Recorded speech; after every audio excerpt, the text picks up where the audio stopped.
Hello and welcome to Infamous, the audio podcast. This is Brandon, or Mutilus on Discord. This is Parker. Go by One Who Loses Bets on Discord. Nice. This is Jeremy, just Jeremy on Discord. Welcome back, Parker, Who Loses Bets. Thank you. And this is Aaron. I go by Treffenwood. Oh boy. Parker, I don't know if this is a good or a bad thing. We've made so many terrible bets, I totally forgot about this one. Yeah, I know. You literally, I would probably have not even noticed for 2 weeks if you hadn't said anything. I know. I wanted, one of the things that happened as soon as I saw all this news is I think I've just lost like 3 bets. I think at least 2. I think 2 and cascaded into a third. I think I've lost 3 bets tonight. Oh, it is 3. Oh my goodness. I know. And you the know what? fourth one's on the horizon. You know what? I was actually, as it was happening in the car ride, I started to get this really sinking feeling, like this tightening in my chest. I'm like, oh gosh, I don't like that I'm losing so many bets. But then I realized like what I'm gaining from losing all these bets, which is all this awesome stuff, and broken fingers and stuff eventually when you guys track me down. But it's You're like going the to be worst of the Lannisters. You pay your debts, but you pay them with just getting more debt. Well, isn't 2,500 the shaved head level? I'm kind of like the Bitcoin schemer of Lannisters. Just keep making You're like the Enron of gambling. Yeah, just keep making more bets to cover my bets. They can't force us to pay it, right? It's like the national debt. It's too big. I'm just inflating the value of demerits by continuing to gain. Yeah. Oh boy. All right, so I guess we'll just start here. Announcements. Parker. In order, so last week you were absent, so you incurred another punishment. So you've got 2 punishments now that we haven't handed down. I'm sure that won't have any bad things coming. Then you're here this week, so you're going to be down to 1,901 episodes. That's great. That's going to be what we call the all-time low. That one is special. Write that down, folks. Yeah, write it down, guys. 1901. We got that close, and that was all. All right. Seemed like nothing. So, oldest bets first. Parker, you bet 50 episodes that Captain America would not be an Avenger. The next Captain America that came out. Yeah, I lost that bet. History proved that was false. So you're going to be at 1951. That's good. All right. Scrolling down here, now we have the next Ultron model will be 6 points. And I was so sure of that. You were very sure of that. You bet 200 episodes on that one, so that's gonna be a stinger. So that's gonna be 2151. And then we bet what was this? 4-1 for Parker. So you bet 250 episodes. You're gonna lose 250 instead of gaining 1,000. That you were going to get to 1,000 probation episodes before you got to 2,000 probation episodes. I think you're at like 1,900 when that happened. I don't know why you decided to make that bet. Oh, it was I did really give you 4-1 odds though. Time. Yeah. So we're going to go to 2401. It looks like. Oh boy, this is a dark day. Boy, but good things are on the horizon. Good things are on the horizon. I'm just looking for that next right thing. It's going to happen. It's coming. The next right thing. The next deal. Yeah, lifetime. Right around the corner. My personal favor is that you bet 200 episodes. Shocker would not be able to hand out the shock keyword. And I'm so excited. And that one's coming in. I can feel it. That one's coming up Millhouse. We know it. That one is just hot as hell. I can feel it. Yeah. So I'm just going to have to figure out what these punishments are going to be, and then we'll be back to status quo. I do think the first punishment should be, if we get to 2,500, Parker has to shave his head. That should be the first one on the docket. We'll cover that on the next episode, though. So, unfortunately, we still have no news, so we're going to move into the... recently playing? Recently playing. What are you guys recently playing? Well, I'm playing AIM Criminals a lot. News! Hey! News! Yes. News! Oh. He got him! Yeah. Go for it. Okay. We got all the news. Here we go. So there is news. So many news. First thing, there was a huge pre-Gen Con announcement today. It's about 30 minutes long. You can go onto the Twitch stream for Atomic Mass Games if you want to watch the whole thing. It's even though it says like 40 minutes, the actual show was about like 30 or 20. But real quick, I'm putting the YouTube video, which is the cinematic, in the show notes. If you want to go to twitch.tv and look up Atomic Mass Games, their 40-minute walkthrough is on there as well. Right. So first thing we know is we have now seen card art and names for some of the affiliation box. For the Rivals pack and the X-Men boxes that are likely to come out into this next year, most likely quarter one of 2024. So we know that Wakanda box, this is the Rivals box with Black Panther and Killmonger, is getting a synthetic heart-shaped herbs and Bast's Blessing, Kilunia's Glory, and Trial by Combat. He did mention that one of the cool things about them is each one is very themed for the box, like Bast's Blessing and Kaluna. That was Kill Una. Oh, that's right, Kaluna. Yeah, Kill Una's Glory are kind of like alternate versions of who wins the rival box, like who wins the rivalry. So one will favor Black Panther, the other will favor Killmonger. But those are coming out with them. Really cool card arts. We also know some card art coming out with Bishop and Nightcrawler. Children of the Atom, Mass Transit. Which is a reprint.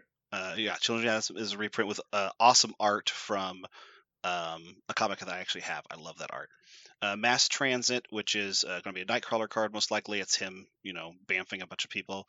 Mutant Traitor, which we don't know what it is yet, but it's there. And Preserve the Dream, which is likely a Bishop card. He's featured prominently on the art, and he's all about coming from the future to save the mutants. We also have Xavier and Shadow King's cards. Mind Wipe, which is a super iconic moment in X-Men comic lore. Cerebro, which is his assistive technology he uses to monitor mutants on planet Earth. And Astral Plane, which we're not sure if that's a Shadow King card, but most likely because he is a being that exists there. They mentioned that in the stream. Mm-hmm. You want to stop and mention something, Aaron? You have something? I was just saying again, we without any knowledge, expect these quarter 1, 2024. Right. That's been kind of hinted at a couple times now. Right. And then we've got Iceman and Shadowcat's cards. Faithful Companion, which is a Lockheed, most likely a Lockheed card coming with Shadowcat. Hold Still, which prominently features Nimrod on it. And the only reason why I stop on this card is Will Schick, who is running the stream, stopped and said something excited the hell out of me while I was listening to the cast, which is that Nimrod is likely coming. He just said that it features a character and, got to hunt mutants because there's so many more new mutants. Wink, wink, wink, wink, nudge, nudge. So likely Nimrod in the future. We don't know when that is, but I am so pumped. Untapped Potential is another card, and Xavier's Dream is the last one. All cool arts. Cool card names, but we don't know anything on them other than Nimrod is featured prominently and also mentioned by name. Yep. So that's probably the biggest news of that collection of stuff is that they hinted at Nimrod. Right. So after he closed that up, he mentioned that there's going to be a new competitive. Oh no, sorry, I'm misspeaking. I'm stepping. Gwynnum and Scarlet Spider got spoiled. Their models, so we know exactly that they are coming together, which is super exciting. Ben Reilly Scarlet Spider has been out for a long time. Gwynnum is actually someone I'm going to have to read up on because I know she exists, but I don't think I've ever read a comic with her. So we'll have to see. What homework. That is. Yeah, I got homework, which is super fun. Do we want to stop and find out are you guys excited about Gwynnum or Scarlet Spider? Yeah, so these are the first new things that are officially teased that we didn't already know about. I am excited about this. Anything that pushes the Web Warriors further into the symbiotes mythos, I'm very excited for, which we'll talk about more later. And Scarlet Spider, well, I don't know anything particularly about him other than that he's a Peter clone. I think he looks pretty cool, and I'm excited to see what he does. Scarlet Spider is my... Oh, go ahead, Jeremy. I like the idea of the symbiotes getting closer to having an affiliation. That would be amazing. I was he mentioned on Will Schick mentioned on the cast that the Gwynnum sculpt has a like a guitar axe like thing that she's using because she's famously also a musician from her universe. However, she plays the drums in a universe unless Gwynnum is from a different universe entirely. So I'm excited to find out. I thought it was Spider-Gwen played the drums. Right, Ghost Spider plays the drums, but this is Gwen. Yeah, I think is this a Gwynnum different is actually universe? a different character. Oh, okay. I think Maybe she's a Gwen Stacy from another universe, but that's but she plays. Dude, I'm over the limb here. Like, Okay. I'm not 100%. Okay, so I'm excited to find out. But anyway, I do know that somewhere out there is a Web Warriors band with different members playing all the different instruments. Okay, so she's part of that. I'm excited to find out more. Yeah. I've just dived into a lot of the Spider-Verse stuff, but she has not shown up in any of it yet. So I'm going to find out where she came from and seek those out. Mhm. My brother's favorite character in all the Marvel universes, he's read a lot of Marvel with me, is Ben Reilly, Scarlet Spider. He loves the Scarlet Spider so much, and so I think I may have to get an extra one of these just for him. Not gonna lie, he might play this game if this model is in it. That's how much he loves the Scarlet Spider. All right, what's next? We also now know that the Sinister Six is going to be complete with 4 new Spider-Foe models: Electro, Shocker, Vulture, and a really cool Sandman concept that I'm really excited about. I'm really excited to see what this Sandman concept is because he was announced that he'll have the grunts keyword for these constructs he's going to make. So they are not like the constructs we see with Magneto. They're going to be grunts, which is super cool. I love the idea that they're grunts, but they're not sentient. They're like part of the character. I think that's awesome. Right. So the thing I was excited about is that he says specifically grunts, and there's 2 of them. Mm-hmm. And so I can't imagine they gave you a second grunt model just for cosmetic reasons. Right. I think he might be the first model that can control 2 grunts. And so we'll see. I think it actually is. It's neat to see them use the grunt mechanic for something that finally makes sense. Like that actually makes sense, and like what can he do with them that would actually be cool and not just have extra dudes running around for no fucking reason other than to roll dice at your face.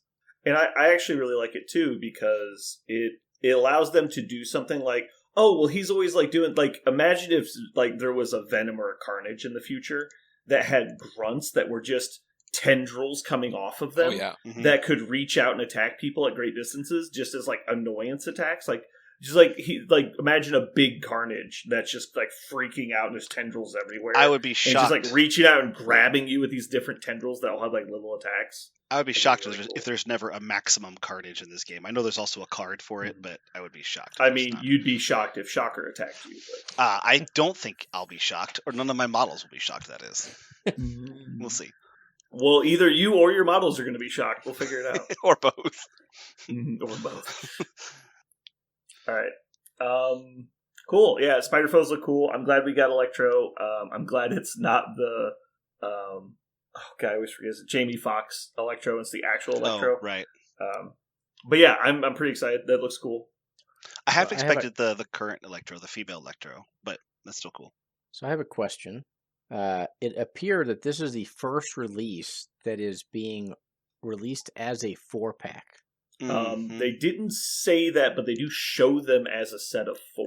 I'm pretty sure he said they will be an affiliation box. Not... Did they? I think so. Okay, that would be really exciting. Yeah. So that's my question. Is it exciting? What does that portend for the future? Well, as a game store operator, I personally would be very excited if they stopped doing the 2-box release and then combining them later. That is very annoying for game stores. I would personally rather them just release them and keep them separate if they were going to do that.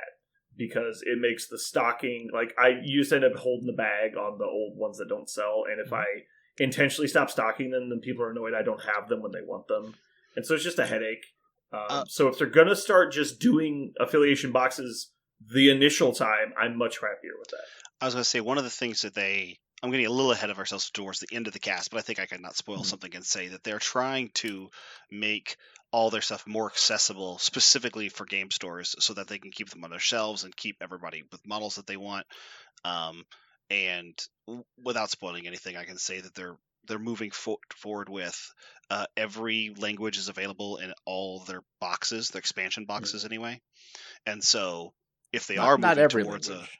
sorry, Yeah, 4 it's languages. just 4 available in 4 the, languages. the languages they're planning on right now anyway. 4 language releases in each box, so you get each language for each of the 4 Yeah. languages they're targeting. That being said, it wouldn't surprise me if they're just going to go ahead and start moving towards this model where you're getting, when there's a release, it's like an affiliation expansion rather than just a 2 model expansion or a single model Yeah. expansion. And they're putting all the cards in there. They're making it available, so they're trying to get it to every game store that wants to sell it across the planet. All right, what's next? A side note, we're getting a Spider Foes affiliation box on that same note, so we're going to get that. It's coming out. It's going to be the Spider Foes we already know. We're also getting a Web Warriors box. Or do we already have a Web Warriors box? Was that already there? Am I making We already have webs. That's where I have webs. The reason why that is important comes up a little bit later. But before I reveal that, there is a brand new format for organized play called the Timeline format. And they're debuting it at Adepticon next year. It revolves around picking like a timeline, kind of like ostensibly from a comic book or a set of affiliations. You basically, a timeline is set for a certain event or a set of events. It designates characters and team tactics cards that are usable on multiple days. So in this case, the Adepticon event they're planning is a 3-day long event where there's going to be a main, a first round where everybody's playing, and then cut rounds. So on day 2 and day 3, you cannot play any of the lists or any of the cards that you had played previous days. So basically, you have to play 30 models and 30 tactics cards. If you get, you have to build 3 independent lists Yes. that do not share models or cards. Right. So basically, you have to have all of that for 3 days. And so Wilshik talked about how it's going to make some interesting planning. How people are going to do you front load it to try to get through early rounds? Do you back load it to try to get your very best stuff at the end? It's very Anyone interesting. who has ever looked at playing in a team event, it's basically you're building a team roster and then playing them individually in separate events. Mm-hmm. Yeah, it looks interesting. It looks like something I'd like to play in, but it also looks. My only concern, and again, we haven't seen the full rules on it. Like I said, I'm excited to play in it, but it seems very off-putting to new players and to people who are traveling, having to bring 3 into completely separate rosters with you. And at an event like Adepticon, they have to be fully painted rosters, and so just increases the work that you might have to do to play in a specific event. But like I said, it looks exciting. So. Right. They've already spoiled it's going to be Cabal and Avengers, Brotherhood, and X-Men are going to be the pools they draw from. So there are 2 things I'd like to kind of talk about this real quick. One is there's definitely 2 sides of the coin for this, between excitement and disgust is the wrong word, but non-excitement, whatever you want to call that. There are people who like to get really good with one affiliation, like I play Brotherhood. So you're telling me I can only play Brotherhood one day, and then I have to play 2 other affiliations, and people don't like that. I'm okay with multiple affiliations, different days, etc. But I understand other people might not. The thing I am concerned about, though, is exactly how they're going to split up the timeline. So it's those 4 affiliations, right? So you've got like 130 people at Adepticon. So does that mean that you're going to have 130 people playing nothing but those 4 affiliations? Like, that just sounds a little miserable. And as anybody who's played the Brotherhood Mirror, it is very miserable. Right? So, and if you're literally just who gets priority is a massive advantage. The question that needs to be answered is when they said they're going to focus on those 4 affiliations, what does that mean? Does that mean you can take any model you want, but you have to bring one of those leaders and play in that affiliation? Does it mean you can only take models who are tagged with that affiliation? In which case you could play, Shield, because ostensibly a version of Iron Man will be a Shield leader, we'll get to in a second, and will also be an Avenger, right? Or you could play Brotherhood and also play Cabal, or, maybe something else that's Spider Foes. Well, also, depending on the restrictions, like currently, by just what the 4 affiliations Parker said, you could actually also play X-Force and Hellfire Club and Weapon X. Right. But if they say specifically you have to play one of those 4, then you can't play those 3 affiliations. So, like, it's actually a lot more dependent on the rulings or like the specific wordings of the abilities. Right. So it depends what the rules come out with. So I understand that there are people who are people who are excited about this and other people who are very not excited about this. And I'm okay with both points of view existing. How about that? I'm intrigued. But yeah, the issue I have right now is Adepticon is basically the biggest individual open play tournament in the world right now. And so, at least due to the attendance from last year, they maxed out at 125, and they were expanding to like 256 this year, and which they didn't expect to hit, but opening up that many tables allows for more people to sign up, and then we can see what the actual limit would be without putting a cap on it. But that's primarily to, like, so many people go to Adepticon, and MCP isn't maybe their first game. It's their second or third or fourth game. So they're there for 40K, but they're only playing in the team tournament 40K, so they go play MCP on Saturday. And so there's a lot of different reasons that people play MCP at Adepticon. Yeah. But if then you tell them, well, this is a 3-day event, and it's got all these restrictions on what you can play, and it's like you have to sign, it's this convoluted sign-up process. Well, are we going to see a massive drop in attendance if we put these restrictions in? Or are we going to see that new format draw more people in? So it's interesting. I've actually been chatting with Tim a bit because of this, who is one of the people that helps run their events at Adepticon. I have this feeling, maybe I'm totally wrong, that this, because they're not going to have just this there, right? If they said that in the cast, it's not like this is the only event they're going to have at Adepticon. You can't play MCP unless you're playing this timeline thing. I expect AMG is going to try and get people to focus on this as the premier event. Right. Like the Contest of Champions, which is what has happened previously, they think they want that to take a side seat to this as like the premier event. What I read is that this is replacing Contest of Champions. Right. So I feel like one of the things that makes me nervous is that if you told me this is what it's completely replacing Contest of Champions, and like you guys said, you're going to have to bring 30 models. You're going to have to bring all the tactics cards. You got to have it all painted. I think it's going to.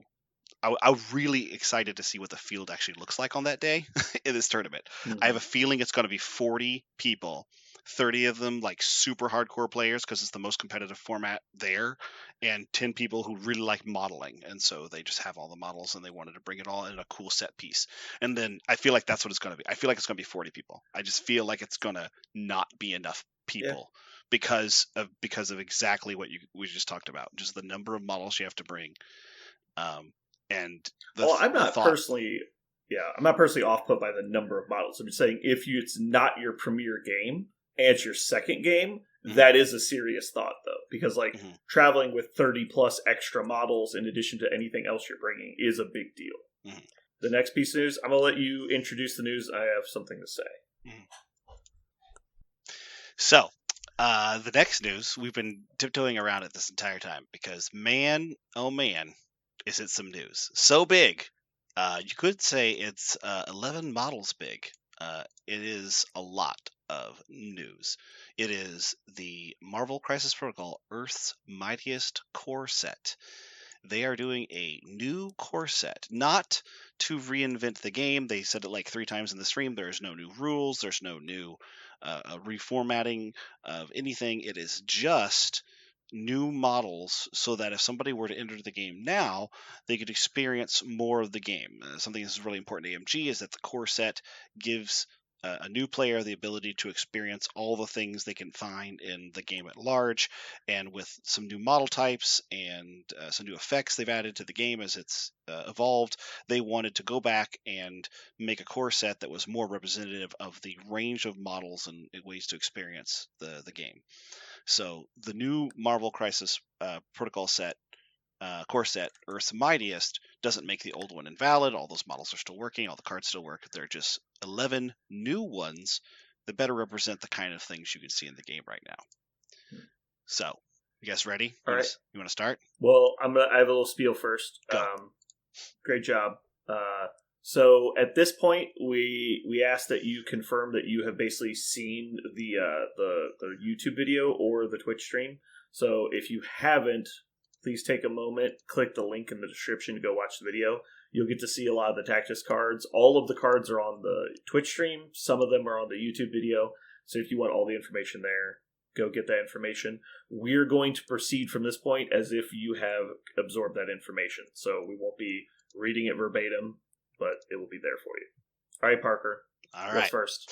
So we're going to start with the leaders first. They said there were not just going to be 2 leaders like last time. Now there are 5. Yeah, 5 leaders.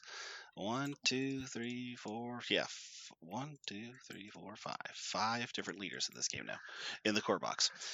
So here we go. The first one is the new Avengers leader, the Star Spangled himself, Captain America, First Avenger, the newest version of Steve Rogers. Hot takes go.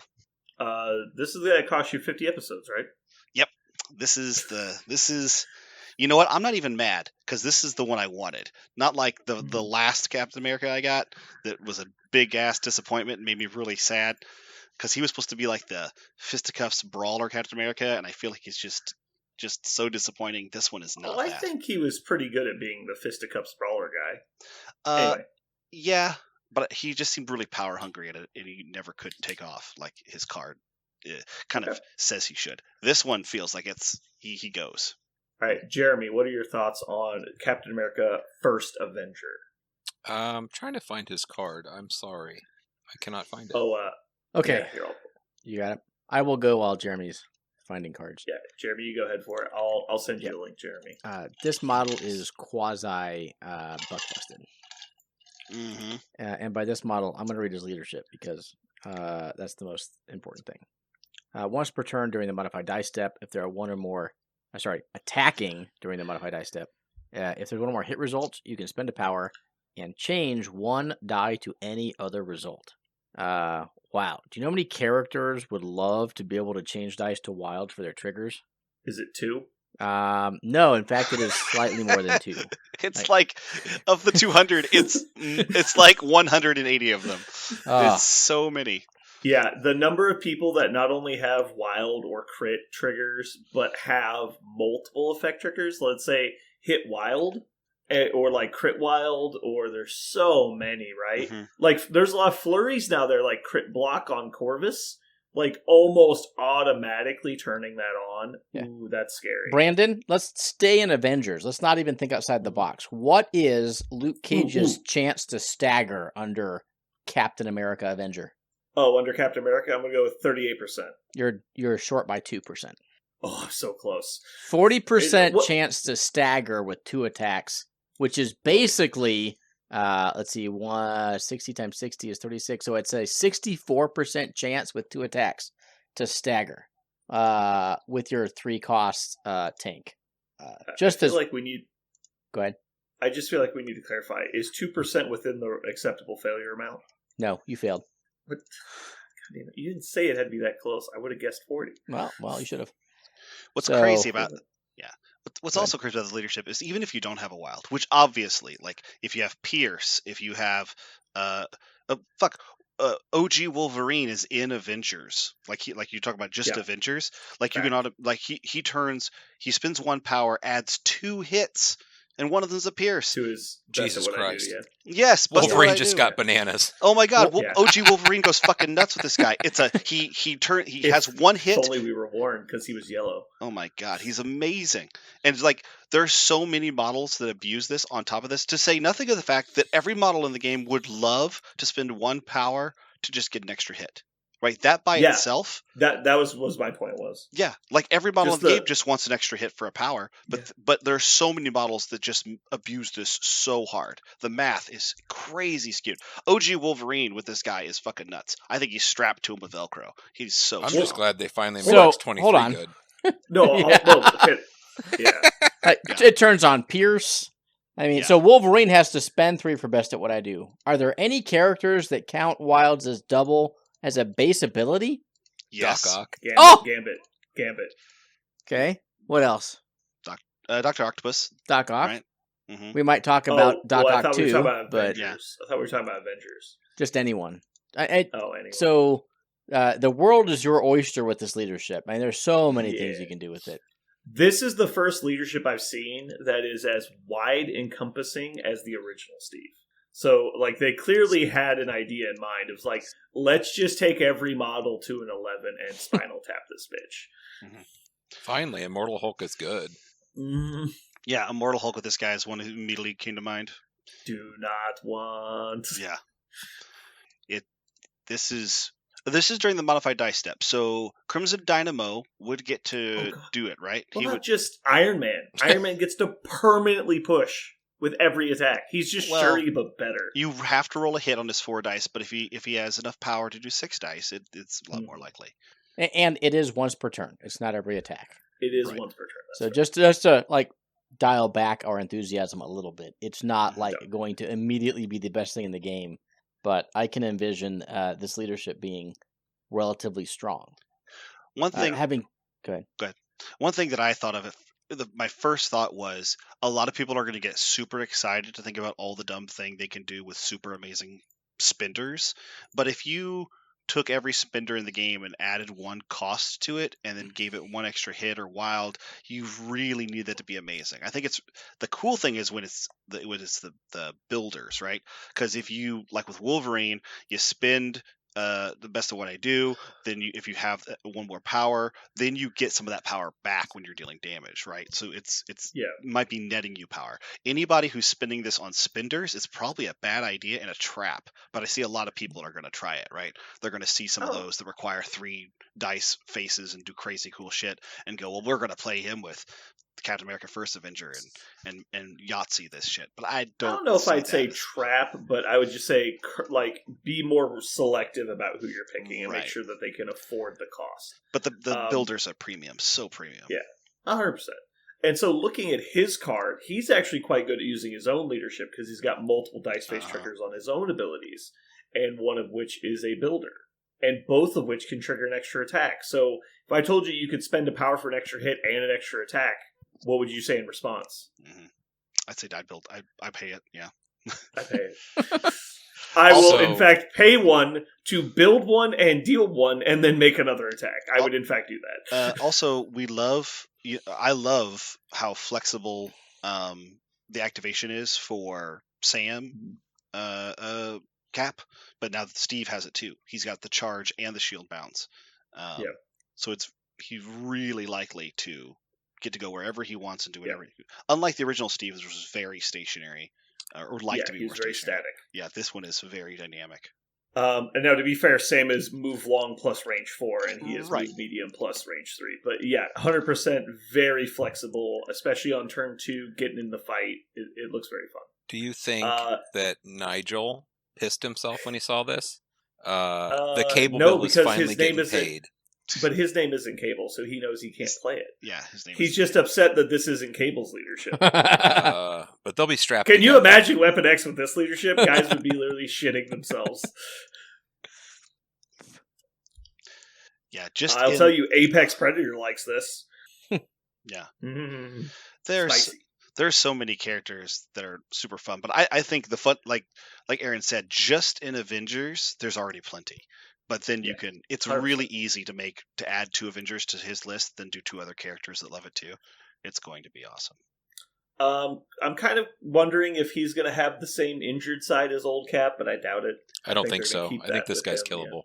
Yeah, I think he's going to be. I think he's going to be more. He's just a mortal man. Yeah. All right, cool. Well, we got a lot to get through, so let's get to the next guy. I just want to say one more thing. I love his spender. I think his spender's awesome. I think it's a great idea. Cool. Jeremy, if you just scroll up in the news channel, they're all posted. Yep, I saw the rest of them. I couldn't find that one. Yeah, he's further up. All right, so who's next, Parker? Next, we'll go to the Cabal leader, Johann Smith, also known as Red Skull. This one, Master of the World. Red Skull, Master of the World. Red Skull's got the most Master ofs. Just when you thought you couldn't spend enough power to turn skulls into crits, you go and do something like this and totally redeem yourself. I love how his model is like, look what I found! I found this! It's just like, Guys, look! look what I found! Oh my god. He pulled it out of the briefcase, the Hydra briefcase underneath him. I love it. I think the model's great. Is that He the one pulled him it. and Okay. Loki were running around like? It's the Tesseract, but the Cosmic Gotcha. Cube, yeah. So basically, he has probability control once as his leadership per turn, which is pretty cool. And attacking only. Only attacking. And attacking only, true. But you don't have to spend the power in advance. You can choose to take a damage instead, or spend it after, which is cool. So it's really good on the first turn for building. Yeah, I don't know. He was kind of he's very samey for me. He's very much like the original Red Skull, and he's got a similar Cosmic Blast. He's got Reality Warp again, basically. He can place further. He places places 3. further, which is super cool, but it costs 4, and he doesn't have the Master of the Cube. So it's more about a once in a while big move. Mm-hmm. But it's pretty cool. He also can spend power on other folks. True. He is basically Cyclops 2.0, and by that, Well, hold on, we haven't gotten there yet. no. So I'm 'Cause- piggybacking on what Parker just said, Mhm. right? So he can spend power to make an attack or superpower, and may spend power from any allied character within 3. Yeah, I'm just pointing out that you guys are literally just picking back on what I said in the Discord channel, which was basically if you took Cyclops, you put him in a blender, you condensed him down to essence of Cyclops, and you made that into a passive ability. This is better than that. Mm-hmm. Yes, I agree. I'm just saying that, like, if I bring, let's say, Corset Widow, right, and she, does some damage, gets some power, and then gets flipped, and she's got like 7 power when she flips. Red Skull can spend her twice using nothing but her power. That is fucking bananas. Mm-hmm. Yeah, Especially because his spender is basically obliteration of incantation from Dormammu, which is unlimited number of hits. I should say limited by the number of enemies. And you have to roll the 3 successful hit results. Sure. I mean, it's not likely, right? But I'm just saying. Yeah, it can happen. Like, it's not crazy unlikely. It's Sure, just, but when you're spending the power from your irrelevant 2 threat to fund double spender that lets you then throw size 3 terrain and place models, I mean, so it's really that last line on his card that gets me really excited. So what you're telling me is that you're going to play him in Avengers with new Steve. That's not what I said. Stares at board. Wait a second. Well, you can also play, like, there are a lot of characters that just sit on a bunch of power and don't have big spenders, but you love them. Like, there's some rapid fire characters that are great that don't have spenders, like the second Black Widow, Mystique. She often just sits on power and she just has a bunch of power and she's a Cabal member. Like, there's Hawkeye is another one. Just like, what is he going to do with his power except move a little bit? Like, even you can have, like you're saying, just like the irrelevant model that's about to die, like your Bob, your Black Widow, or you can have models that have been contributing the whole time and are just sitting on power and can't spend it. There are lots of models like that. Or it's just better on him, right? Yeah. So what I'm trying to figure out now is, like, do you start the game with, like, let's say an Immortal Hulk and just, like, place him forward with his own power range 3 because it's further than placing with his leap? There's got to be a lot of turn 1 plays. Like, he's engaging the middle of the board instantly. Yeah. There's got to be some turn 1 plays with this for show for the exact thing. Yeah. Or Red Skull can place himself range 3 using other people's power and then double tap with his leadership. Yep. I mean, he doesn't double tap with leadership. No, but he's got his leadership available. Yeah, it'll double tap and then potentially do more damage because of his leadership. Yes. Yeah. So there's a lot of different, obviously just been spoiled, so haven't thought through all of the perturbations, but Red Skull was one of the highlights from this for me because of the different stuff this allows. Yeah, this only came out a few hours ago for us, so yeah, very cool. Also, very cool. The range 4 5 dice get to pick energy or mystic basic attack. Like, yes, please. Very like, solid. For a 4 threat, I don't think you get a better builder. I mean, not many, but there are some. Yeah, there are some better builders, but on the chassis is great. Yeah. Now, you could argue that range 2 6 dice is better, but I don't Oh, know. I was talking about Logan. Logan's just broken. Well, sure. Let's also not forget that he can pick up a size 3 terrain within 3 and throw medium. Like that's I noticed that. He hucks things hard, and he doesn't have to spend his own power to huck things. It's like, true. Yeah, like he hucks There could be big the, stuff like- far. Like, I'm going to send Juggernaut to the middle of your turn. You attack Juggernaut. I walk forward and throw a piece of terrain at you. Yeah, because you attack Juggernaut, I spend power on Yeah. Juggernaut. I mean, he has action economy, dice mods, good attacks. The only thing he doesn't have is defensive capabilities. How many times in a game have you gone, well, I'm not attacking that guy because that would give him power. But with Red Skull, I guess you Can't attack attack anybody, Red, like yeah. you can't attack anyone, so I guess you attack Red Skull. But then if he has a protector of any kind, it doesn't do anything. I It seems can't super wait till cool. someone plays Face Me. It's like, give me some power. Yeah. And you're like, no! Red Skull 1 is allied only for placement, right? No. Allied, yeah. Yeah. So just to reiterate, this one is not allied. Another character. This is Scalpel, Yeah. basically. Yeah. It's Yes. a range 3 Scalpel.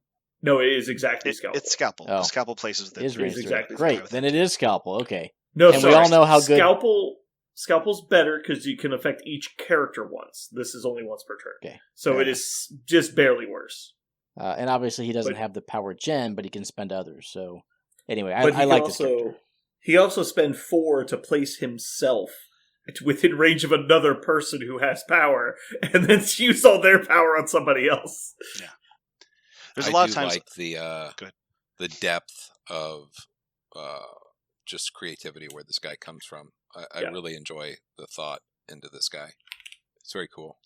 I like how I feel like this Steve is similar to the last Steve, right? What you said, like super generic power, a bunch of things come to mind. So like automatic value kind of sitting on the table at the beginning of the game, and this Red Skull is kind of like the old Red Skull, where it's just like it's not like a ton of value maybe at the beginning of the game. It's all the things that happen on turn like 3 or 4 when you got power sitting over here and power sitting over there, a guy over there, a guy over here, and all of a sudden Red Skull starts manipulating the board in a way you don't want and blowing things up in a way that you didn't anticipate.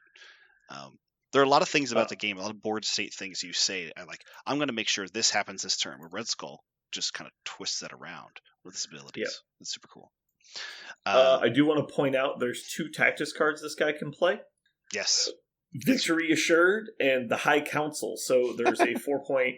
There's still a 4-point option to play High Council in Hydra, and then also Victory Assured is he can spend damage to use the attack, and it's a beam 3 6 dice energy. And so yeah, that's pretty cool. So he can make it. Was it an 11 dice? Yeah, he can make an 11 die beam attack by taking 5 damage. Also, you can play him in the Hydra affiliation, and 2 more will take its place. So you can actually get this as a Cabal leadership. Ooh, that's a good point. So That's a much better 4-cost leadership Yeah. than the old Red Skull. Right. So this is Or actually Sin. totally. Yeah. Or Sin. Or Sin. Much better than Sin also. Or Sin. Arguably. Yeah, arguably better than Sin. Well, the only reason to do the Sin leadership was because you could do Simpleton and kill her. That was cute. Anyway, so let's move on to the next person. Speaking of Hydra, let's go to Hydra. Baron Helmet Zero. Zemo. Jesus Christ. I'm so upset that I just messed that up. I love him Parker, so much. we said some stuff while you were gone about you not being on the cast You anymore, know- and we need to talk about that now. I'm not gonna lie. I think it was his sexy outfit that distracted me. I love that they went with the super sexy, awesome outfit. Baron Helmet Why Zemo. is he so sexy? Why is he so sexy? He is a new Hydra leader. I was super excited about this guy as soon as I read him, and then I stared at him for a bit, and I don't know. What do you guys think? I was not initially impressed, but he looks cool. So the big problem is he's a little squishy, right? The hell does Only- he have only- 5 health on the front for a 4-point model? Yeah, How is that a Well- thing? he's a guy. He's fast. Huh? Yeah, there are lots of guys that are just guys. He's also he's a medium move, not long anymore. Yeah, I think this is. You definitely have to see him on the table, but I am initially intrigued. I like the concept of, because his leadership is you get an extra tactics card, and you can refund 1 power when you play a tactics card. And so I'm kind of intrigued to see if there's anything there, because Hydra has a lot of tactics cards they like. But I feel like the whole point of this guy is to play High Council, and so I don't know if that's worth it or not. Probably not, but I'd like to see him on the table.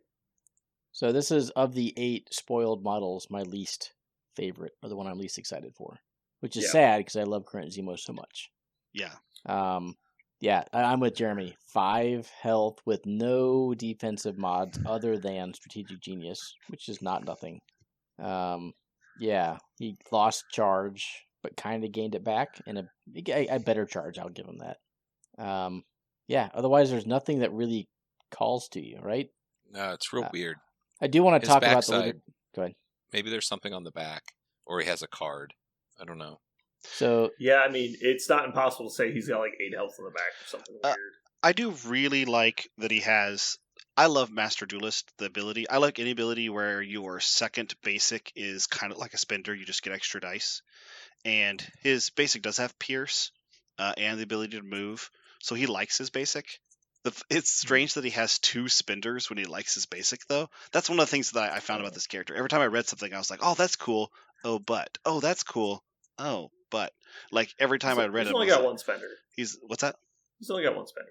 Oh, I'm sorry. Yeah, the second one is his pistol. It's 2 free attacks, yeah. Well, he's got range 4 now, which is cool because he can sit on an objective and just debuff people. Right. But I mean, we're also looking at, like, what if you play him with Red Skull and the new Red Skull, and you're getting once per turn your skulls are exploding, plus you've got Strategic Genius and you've got a piercing strike. Like, he might be very legitimate as just a 4-point option. And then in Hydra, I don't know that you play him very often, but he's unique at least. So I was immediately turned off by the leadership, which is a 6 tactic card, and I think everyone will agree that tactics cards have diminishing returns. So your 6th is far less valuable than your 1st, for instance. And the second part is, over the course of the game, you will gain 6 power through the play of your tactics cards. Or you will gain up to 6 power. That's the other thing to note, just real quick, that he picks that tactics card after you see your opponent's roster. Because it's when your leadership becomes active, which is after deployment. Mm-hmm. So you get to see your opponent's roster when you pick that other card. So I just want to point that out. Okay, good note. Also, you can gain more than 1 power because all the collaborative cards, it is all the characters that paid. It's choose one of the characters. Oh, shit. Yeah. It says after 1 or more ally characters have paid, then only 1 character gains. Yeah, it does. So you only ever gain 6. So I'm looking at a leadership lets me take a 6th card and gain up to 6 power. Like, no thanks. However, this is the big however, there is a lot of turn 1 jank he will unlock. Do you want advanced R&D to then get refunded to the character that played it? Do you want eyes on the prize that then gets refunded so now you can pick stuff up? So that's not nothing, and I'll have to see how it plays out on the tabletop to see if that turn 1, the turn 1 that it unlocks is worth the leadership. Because otherwise, it's you like if you just told me you gain up to 6 power throughout the course of the game, I'd say that's fucking horrible. I could also see him getting a new card that is refreshable, so he can like play it every turn. But it's just like a little card. Like this turn, Zemo rerolls his attack dice or something. It costs 2. And then he just gets to refresh it if you're playing Hydra. We are all operating on imperfect information. Correct. But just this card as it's revealed is my number 8 of 8. That's fair. I was so excited as soon as I saw his card art and his model because... His model's sweet. Yeah, and the Baron Zemo, this like era of Baron Zemo is such an awesome character. I never really got to look at some of the older Helmet Zemo stuff. I've only ever known him in this costume, and he's always just such a badass, such a cool character. And as soon as I saw the art, I was like, oh my gosh, I was so excited. So I would say this is the one I'm most disappointed by. I don't know if I want to write off and say I am the least excited, but because I think I just want to play the guy. I just want to play the card and the guy. I'm so excited. I mean, he's effectively rolling 8 dice on a builder, so that's not nothing. He's just got to live afterwards. Right. Yeah. And then, like, coup de grace isn't terrible either. 7 dice, plus 1 for the reroll, and then he gets to move short if he dazes you, so if you're hitting, like, 2 health people. I actually think it is bad. I think Sword Strike is better because you might. Well, I think he's just going to have so much fucking power because of his builder that he's not going to care what it costs. Mhm. Sure. I'm just saying, for a 3-cost spender, I expect 7 dice plus something. If that plus something is a conditional short move, I'm not happy. Well, let's just go right back to it. He's a weak model with probably a front-loaded, really strong. Maybe we can all agree, much stronger in the early game than the late game. Leadership. He's a Hydra model. Like, you can still play, 2 more shall take their place, a versatile strategy. Like, there's a bunch of things. Hydra's kind of designed to be the versatile strategy leadership package, and they're all tactics cards. He can play an extra one. That's one of the problems with 2 shall take its place and versatile strategy. You never want to play them in your 5, but he has 6. So I feel like if there was a time to play those cards, it's him. And for that reason, I'm going to play him. because that would be kind of works. cute if you just... It's like, Zemo leadership, you're like, this went badly. Versatile strategy, just pass the ball. Yeah. That would be pretty funny. I don't know what to do. Where do I put my hands? Guys, I fucked up real bad. All right, you go. Your turn. You're leader. I'm playing 5 Hydra Cabal leaders. I will end up with one of these leaderships, or 2 of them by the end of the game. We will see which ones. I will say that's actually not bad, because your 6th card versatile strategy is essentially free. So you can play your turn 1 R&D Eyes on the Prize jank and then immediately swap, and you're no worse off than what you started. So actually, I like that. I cannot wait until the argument of does versatile strategy refund the power or not, because have you already switched leaderships? Yeah, good question. There you go. Okay, moving on. I'm not gonna lie. The versatile strategy Zemo play is my number 1 thing I'm doing now. I just came up with that. I'm doing it. In the stream, I thought for just a split second they showed the tactics cards coming in the box, but I couldn't find out. I couldn't see what they were. No. I think someone posted a picture of a stack of cards that is extremely blurry, and you only see the top one. So the answer is effectively no. There are 20 team tactics cards, but we don't know what they are. So in the written post, so they actually followed this up with a written post, they wrote, that they designed the new tactics cards with the old models in mind. And that was a particular interesting endeavor for them. Like, how do we write a card for Avengers or Steve Rogers, for that matter, that takes into account how this would play with the old Steve Rogers, to make the old models continue to be playable and interesting in Marvel 1.75 or whatever the fuck we're in now. Cool. Who's next? Our next leader is S.H.I.E.L.D. leader in the Invincible Iron Man. Which, as a comic book aside, I love that they both used him as a S.H.I.E.L.D. leader, because he actually led S.H.I.E.L.D. for a while, and they actually used like his armor from that time period in the comic. I think it's just, from a comic book, chef's kiss. Good job. What do you guys think of the Invincible Iron Man, your new S.H.I.E.L.D. leader? It looks almost similar to the Invincible Iron Man. The Infamous Iron Man. Infamous Iron Man? Oh, you mean like his model? Like, yeah, it does. Yeah, he looks kind of similar to that, because it's a little bit. So this is probably number 7 of 8 on my list. I am not. So let's get something straight. I'm not disappointed or unhappy with any of the models, but if we're rating them, I am not as stoked for this model as others. Aaron's just anxious to point out the bad. Parker picked this one. It's not me. Yeah. So instead of the current Iron Man, which basically has a 6 followed by a 4 in terms of attacks, basic attacks, if you're just going to double hit someone, he does not have Friday AI, so he's just going to do a 5 and a 5. Like, okay, I think I'd rather have 6-4, but whatever. He has Shuri's reroll for teams ability, which is great, but he doesn't have Shuri's I get power for skulls, so he's a little power starved, especially when you realize his DR is the kind that goes to 0, but you have to pay for.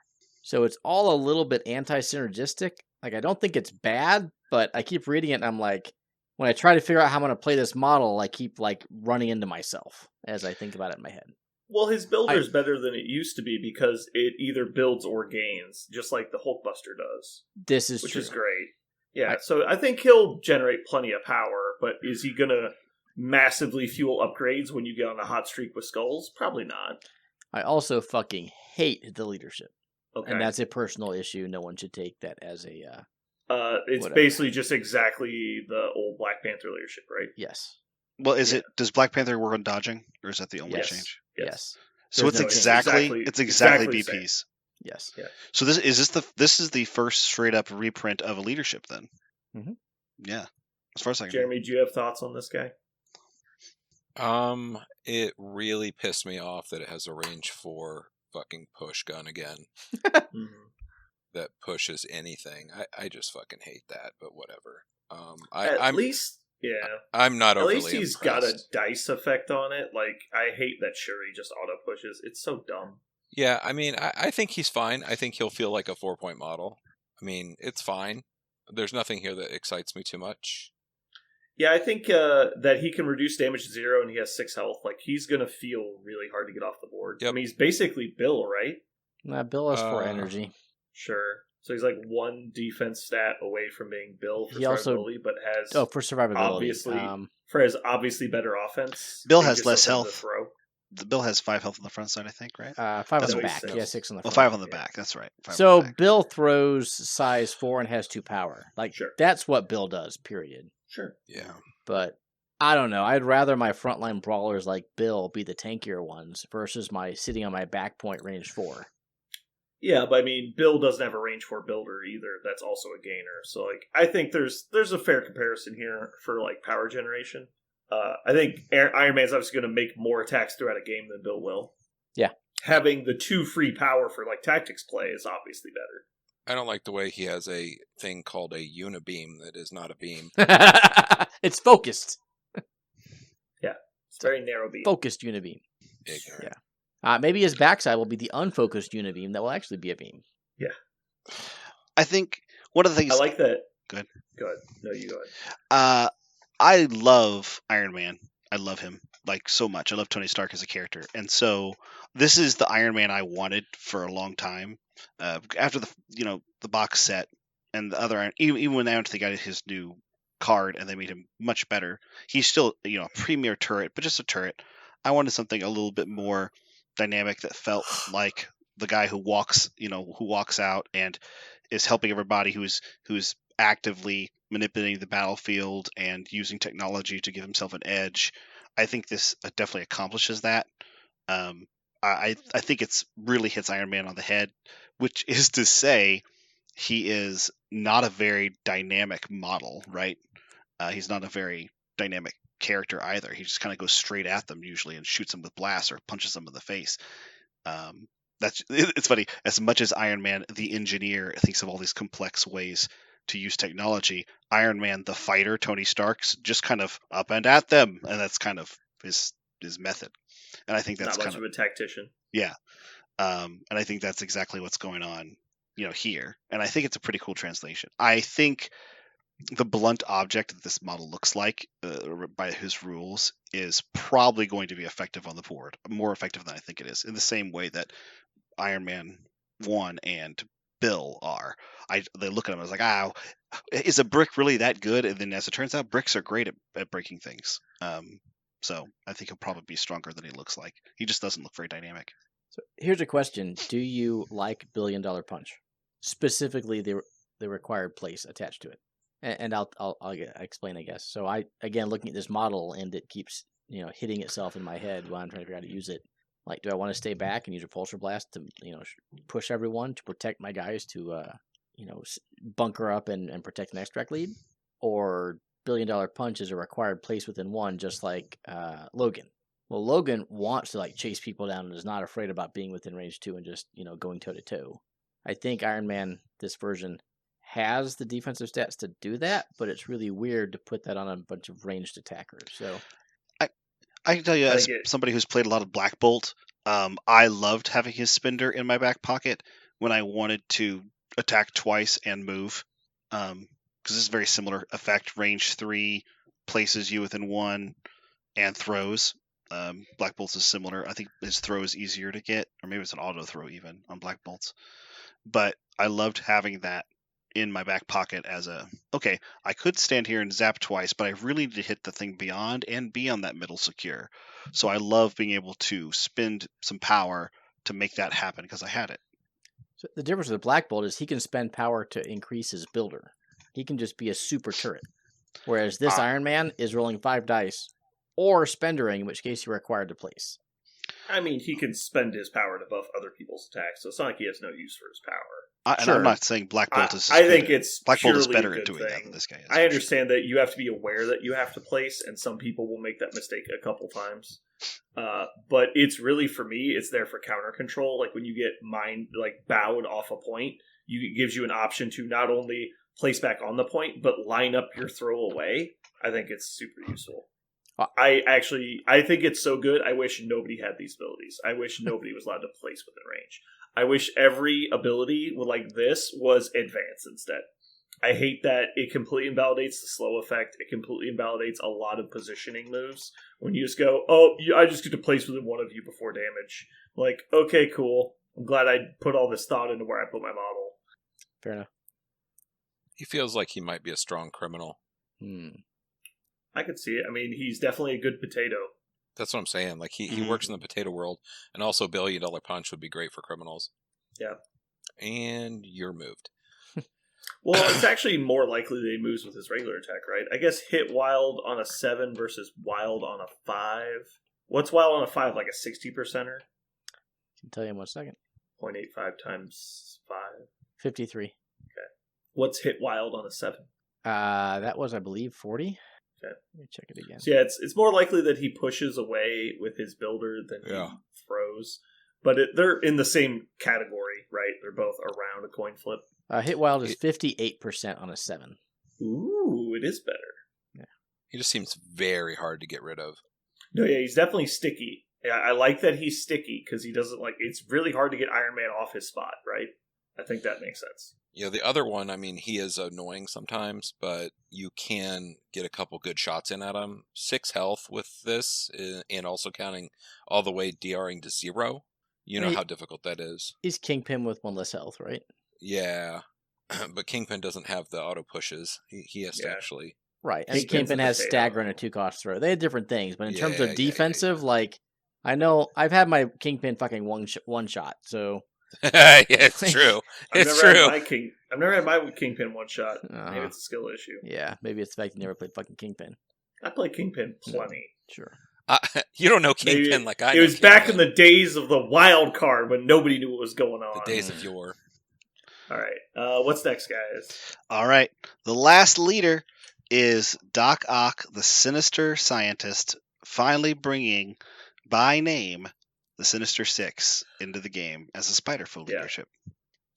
I think this officially says that AMG is not interested in creating new small factions. I think they realized that was a mistake. And I think outside of whole new genre stuff, we're not going to see many new affiliations. We'll probably see F4 and stuff like that, but we're not I feel like a lot of this stuff's just going to get lumped into other factions. We're not going to see... I imagine if we go to see Thunderbolts, it will just be a leadership for an already existing faction. Cabal, yeah. Yeah, like a Cabal leadership. That's called Thunderbolts. Mm-hmm. I like how he's 4 threat, and you get fat guy stats. Seriously, they gave him +1 on number of dice he rolls on stuff, but he's a lot it's the regular strike is the exact same. It has the same effects, but it's 1 extra dice because he's swole. He's so swole. So yeah, you pay a point for the trench coat. It's super tight. But that, I mean, so yeah, he's got a solid defensive line. 4-4-3 is pretty great, especially on scenario play. 6 health. There's a lot of good things about this guy, and there's a lot of leaderships that like his attacks. Fucking scares the shit out of me. Yeah. Wilds counting as 2s on a 5-die attack with Steve. Oh my god. Oops, all wilds, your guy is dead. Did I tell you how fucking pissed I was? He walked up and one-shotted who was it? It was some actual it was Magneto, I think. I just moved to the middle And then Doc Ock moves up and just one-shots Magneto with like 3 wilds and a hit. It's like, take 7. I'm like, I'm block 1. I'm dead. Like, what the fuck? Like, it was so stupid. What happened? I mean, I don't know if you spend the extra point to just get 1 extra dice. Maybe you do, but because 3-point Doc Ock has the same flurry of arms. It's just 1 less dice. It's 1 less dice, which is huge when you're looking at like the potentials, right? Yeah. But that being said, like his arm lasers is great. Beam 4 for free. Yes. It doesn't build, but it is a Beam 4 that has Incinerate. That is sweet. super cool. And then he just likes applying all the effects, right? Like bleed, poison, shock, slow, and incinerate, all from one guy. That's pretty cool. Yeah, that sucks. Still has scientific hubris and wall crawler. His throw went up a size, so I can throw size 3s, which is cool. But yeah, they basically just did the +1s treatment and pushed it out, it feels like. Yeah. I can see that for sure. Also, scientific hubris, while arm lasers doesn't automatically gain him 1, scientific hubris can. So if he does a bunch of attacks, he can still gain power off of the arm lasers. Yeah, and he's less power hungry than I think the old version of him was, because his like arm lasers was it like a 3 cost? Like it was a lot of power to be throwing. Yeah, it was a 3 cost. Yes. So let's talk real quick about his leadership, because I actually find this interesting, and I don't know if it's good or bad. It is a cool vanilla, but tasty. Maybe natural vanilla.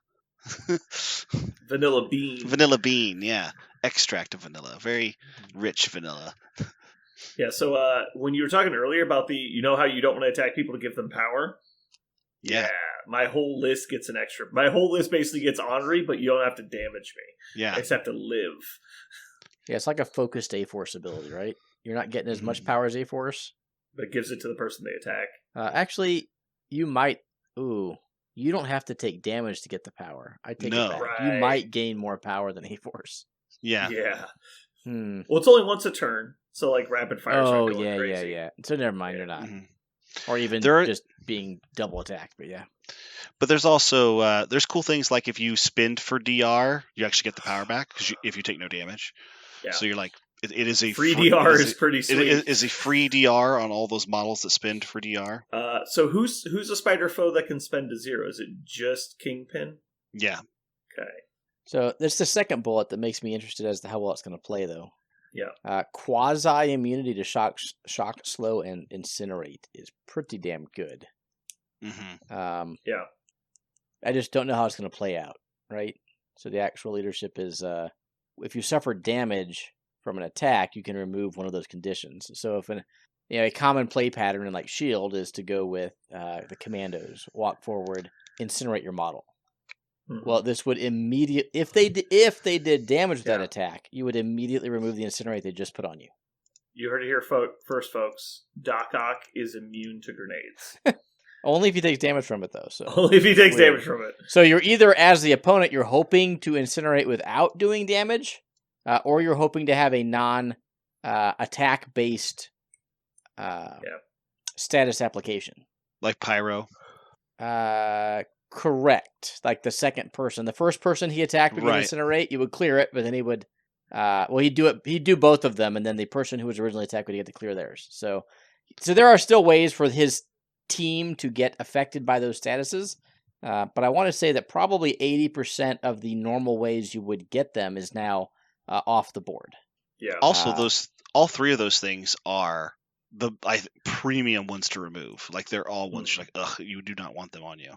Shock and incinerate. Yeah, once somebody gets slow, like they might just never attack you again. No, that's kind of annoying because you can't get rid of slow, but people are talking about this is like the ultimate FU to webs with their all webbed up, which is cute. Apropos because of spider foes. I actually disagree. I think this is even more of a reason to run ASM because to just reapply slow. Right, you're like, I attack you, I get rid of slow. I apply slow, I attack you again. Yeah. My next model activates, they apply slow, then they attack you. So I think ASM stocks are actually a little up into this specific matchup if you're running webs. Okay, hold on. Are you implying that the amount of people playing ASM in webs is going to go up? Or are you just saying that the amount of people that choose him as his leader will go up? That's what I'm saying. Okay, I can agree with the latter. I absolutely refuse to agree with the former. Anyway. I don't think you can increase 100%, but So bottom line, I'm really scared of his builder and how people are going to abuse that. But otherwise, find the rest of the model to be interesting. I think he's cool. I like him. So Jeremy, you're a big fan of the guy who's accumulating mass. I do. He's accumulating mass. He's accumulating mass. He's about to start harvesting. He's very swole. He very much reminds me of the MCU Doc Ock because he's the trench coat and the way he's like just being all like doctory. Like I like the model that he's pouring out of a beaker with one of his hands. It's very cool. Harnessing the power of the sun. They also have also one of his plus ones is that he increased the size of character and terrain by 1 too. Literally just one. That. Oh, you did? Oh, yeah. It's literally everything. I love how it's everything. Everything. That's how you accumulate mass. Numbers go up. Mm-hmm. Well, is he accumulating mass because he's like the sun and he's got a gravitational field now? Mm-hmm. No, that'd be dumb. Don't be dumb. That would be dumb. Don't be dumb, Brandon. All right, what's next? Next is our first non-leader.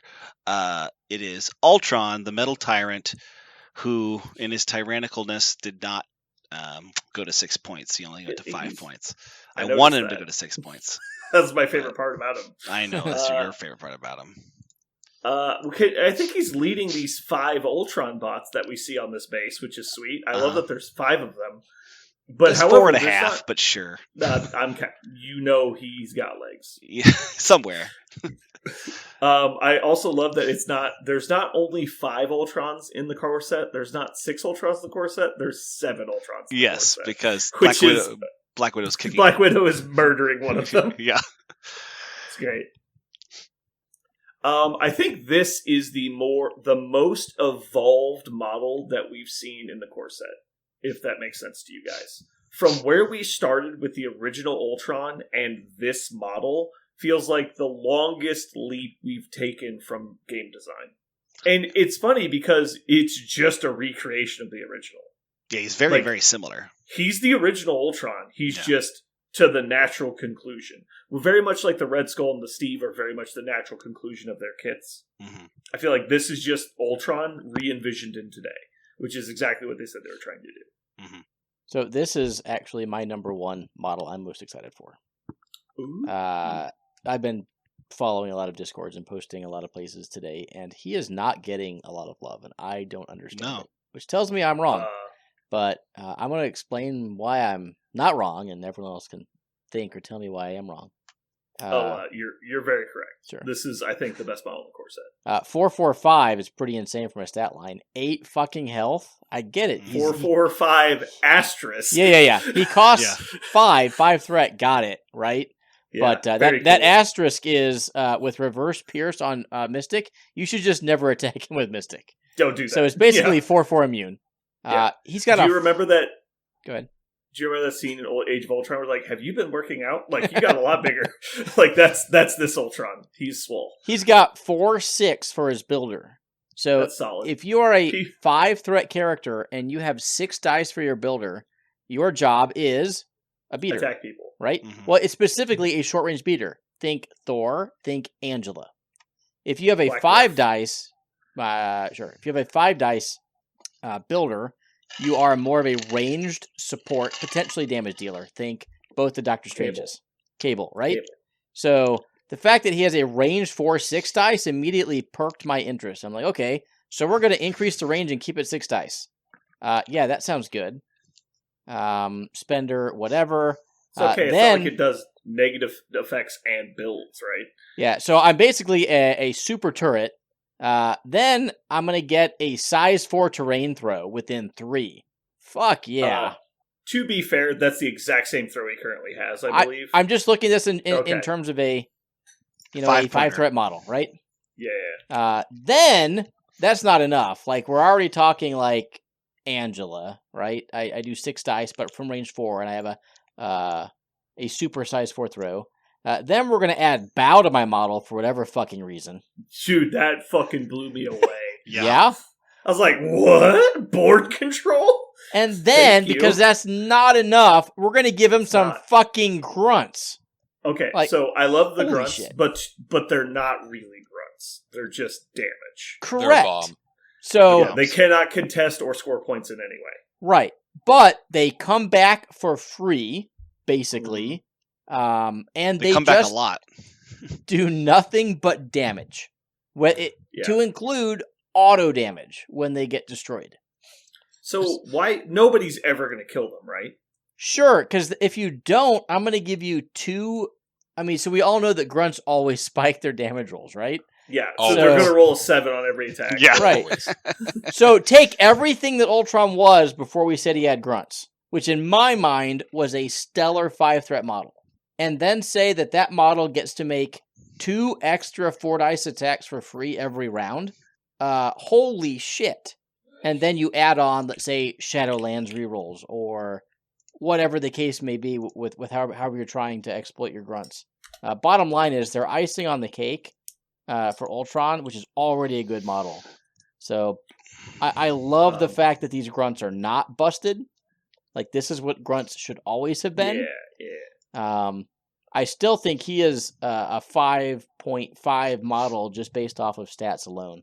Yeah. And then you play Age of Ultron and bring him back? I mean, oh my god. Yeah, so I don't know, because the Ultron's model is Ultron, right? We don't know if that is supposed to be his name or his alter ego, because it's the same, but because it doesn't clarify on any of the Tactics cards which one it's talking about, we have to assume it works on his alter ego, and because his alter ego is Ultron, as far as we can tell, he can play Age of Ultron.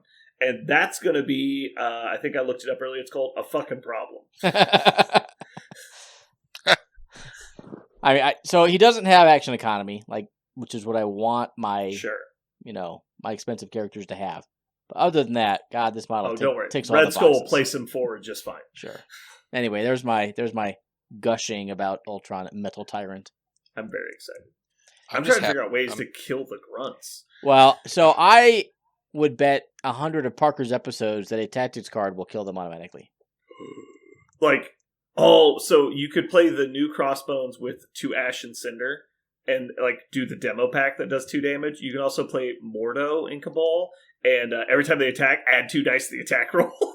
It's just on the 3rd attack, they explode, and people are like, God damn it! They're about to explode anyway, might as well kill them.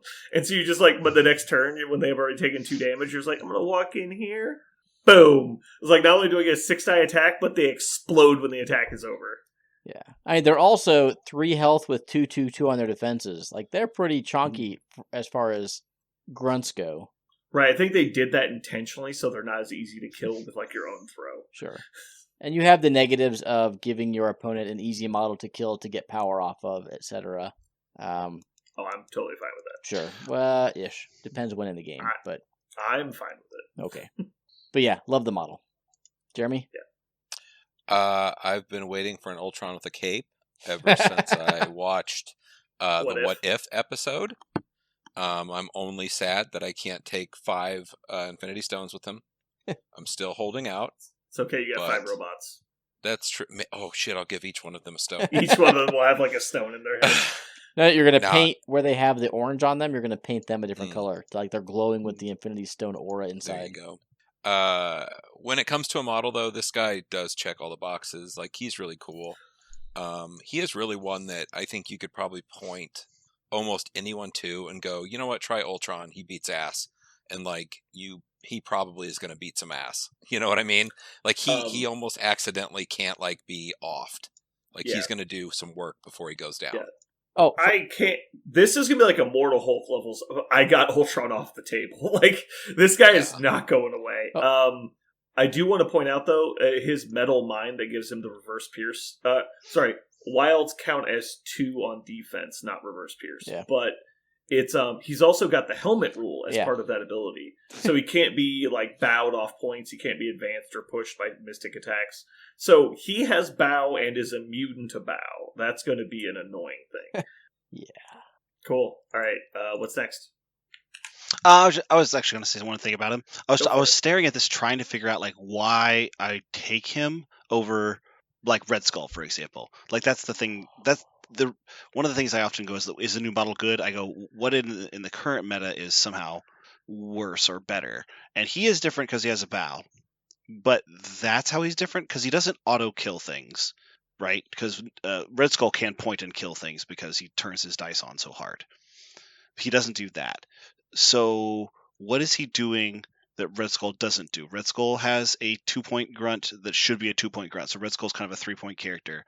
I don't think you're going to see. I think if you guys want to champion this guy, I think you will be the one person who brings him. I think a lot of people will compare him to other 5-point models in Cabal and go, not MODOK, not Red Skull.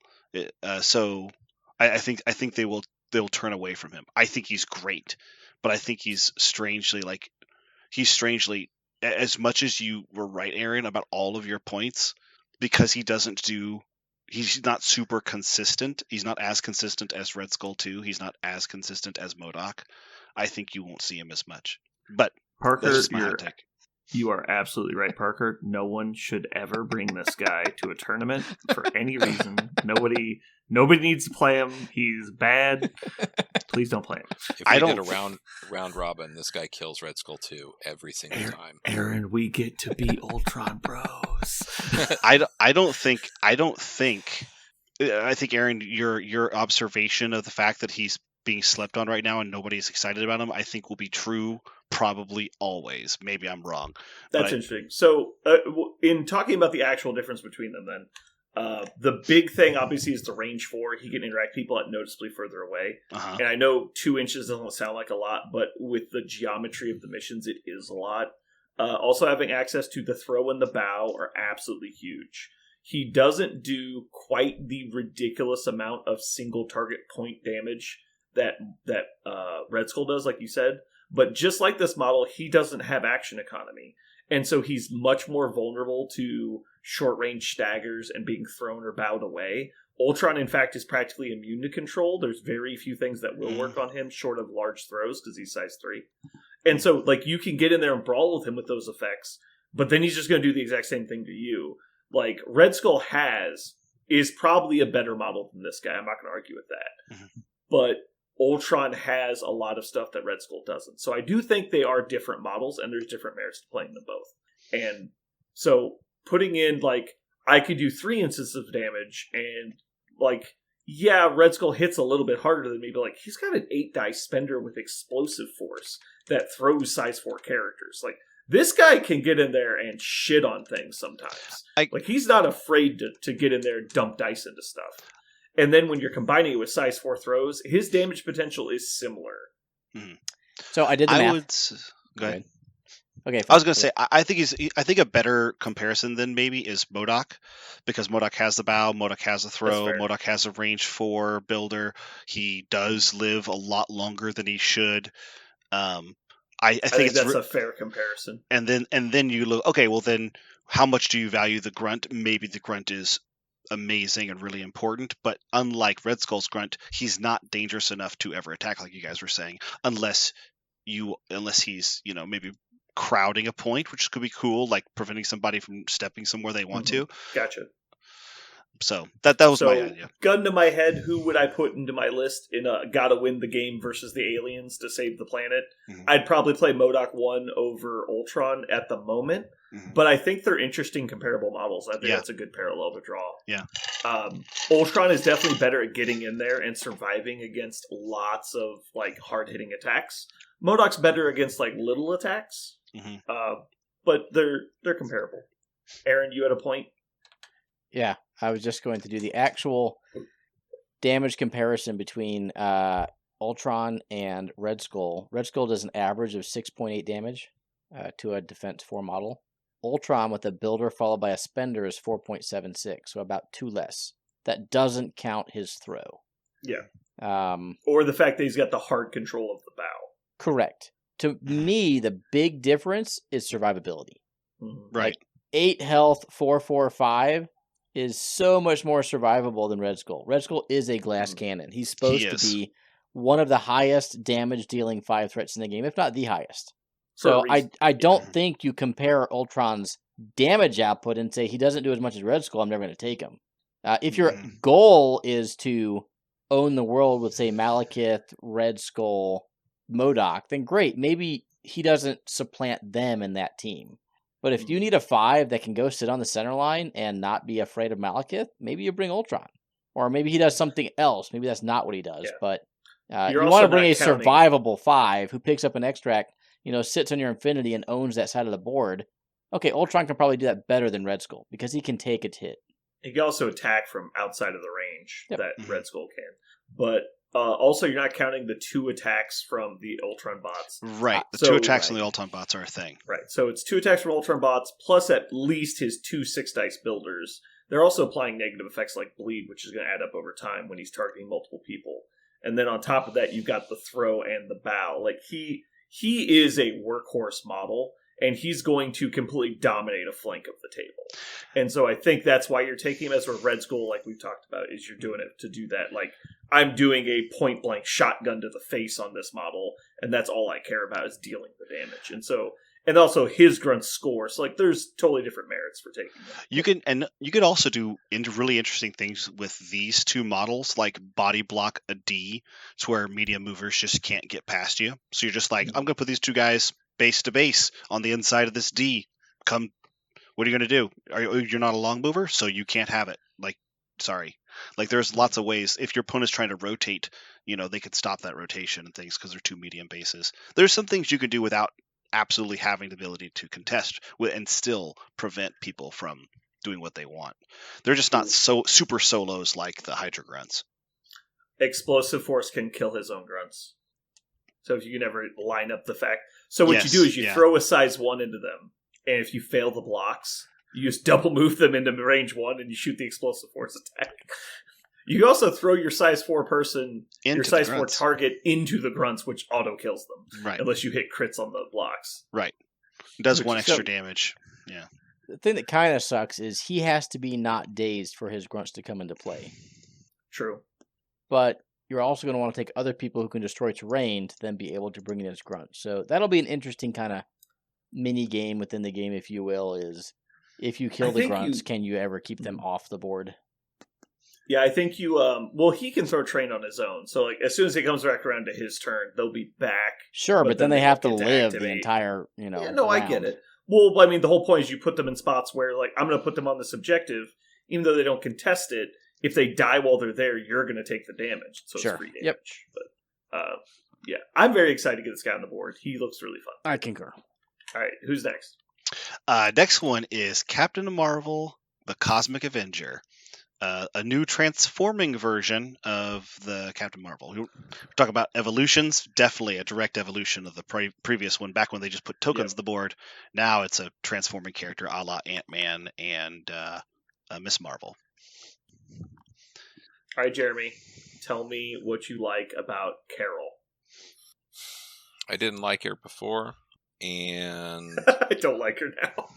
I mean, actually, for a 5-threat model, she does feel very 5-threaty. Her Super Saiyan model is kind of badass. I like, I don't know, she does a shitload of work, man. There's nothing that like jumps out if you've ever played her for other models. She actually does this, her good stuff much easier. Very samey, just better utilized. Yeah, I mean, sure. I have a question.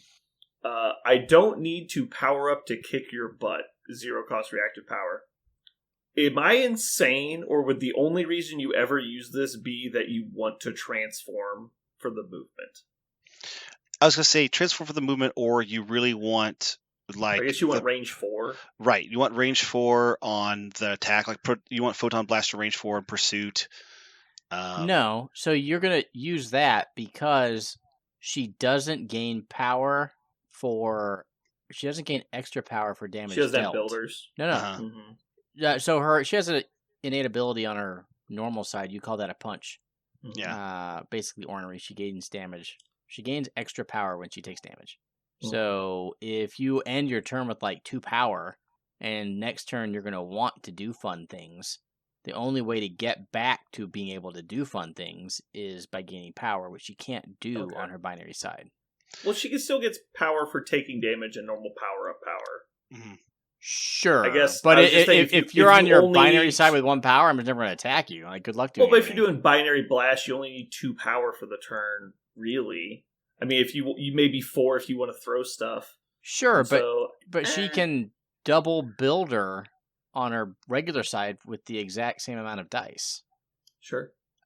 So I think that the whole when to transform is super interesting in terms of it's kind of, again, a mini game. Like, do I transform or not? I've got 4 power. It's not the same amount of dice, right? It's an extra die on her binary blast. Look at Sonic Boom on her builder. Her second one. She has 2 builders. Okay. Mm-hmm. She has 2 builders. Sure. I don't know. It feels like when you lose access to the free charge action, that's a big loss. And so I think it opens you up to counterplay. But yeah, I can see it. I love Carol Danvers, and I'm actually reading her really long, I had no idea how long it was, title has been going on since like 2021 right now, and it's great. I'm going to stay tuned, more comic corners eventually for that. But nope. I You love lost comic corner privileges. Well, if it's over Carol, it was worth it. As somebody who loved the original Captain Marvel, and I worked really, really hard to make her work before she even got buff and her binary form got cheaper. As soon as I saw her, my first thought was actually going back to that original formula that you and I thought of, Brandon, is you can play her in OG Red Skull Cabal if she can just stay in her binary form and just always be powered up. Spend 1, get it back when you're hitting people. So if you wanted to stay in binary form, there are ways to do that in different affiliations. Just have enough power to just keep playing for the rest of the game. There are ways to do it if that was something you were excited to do.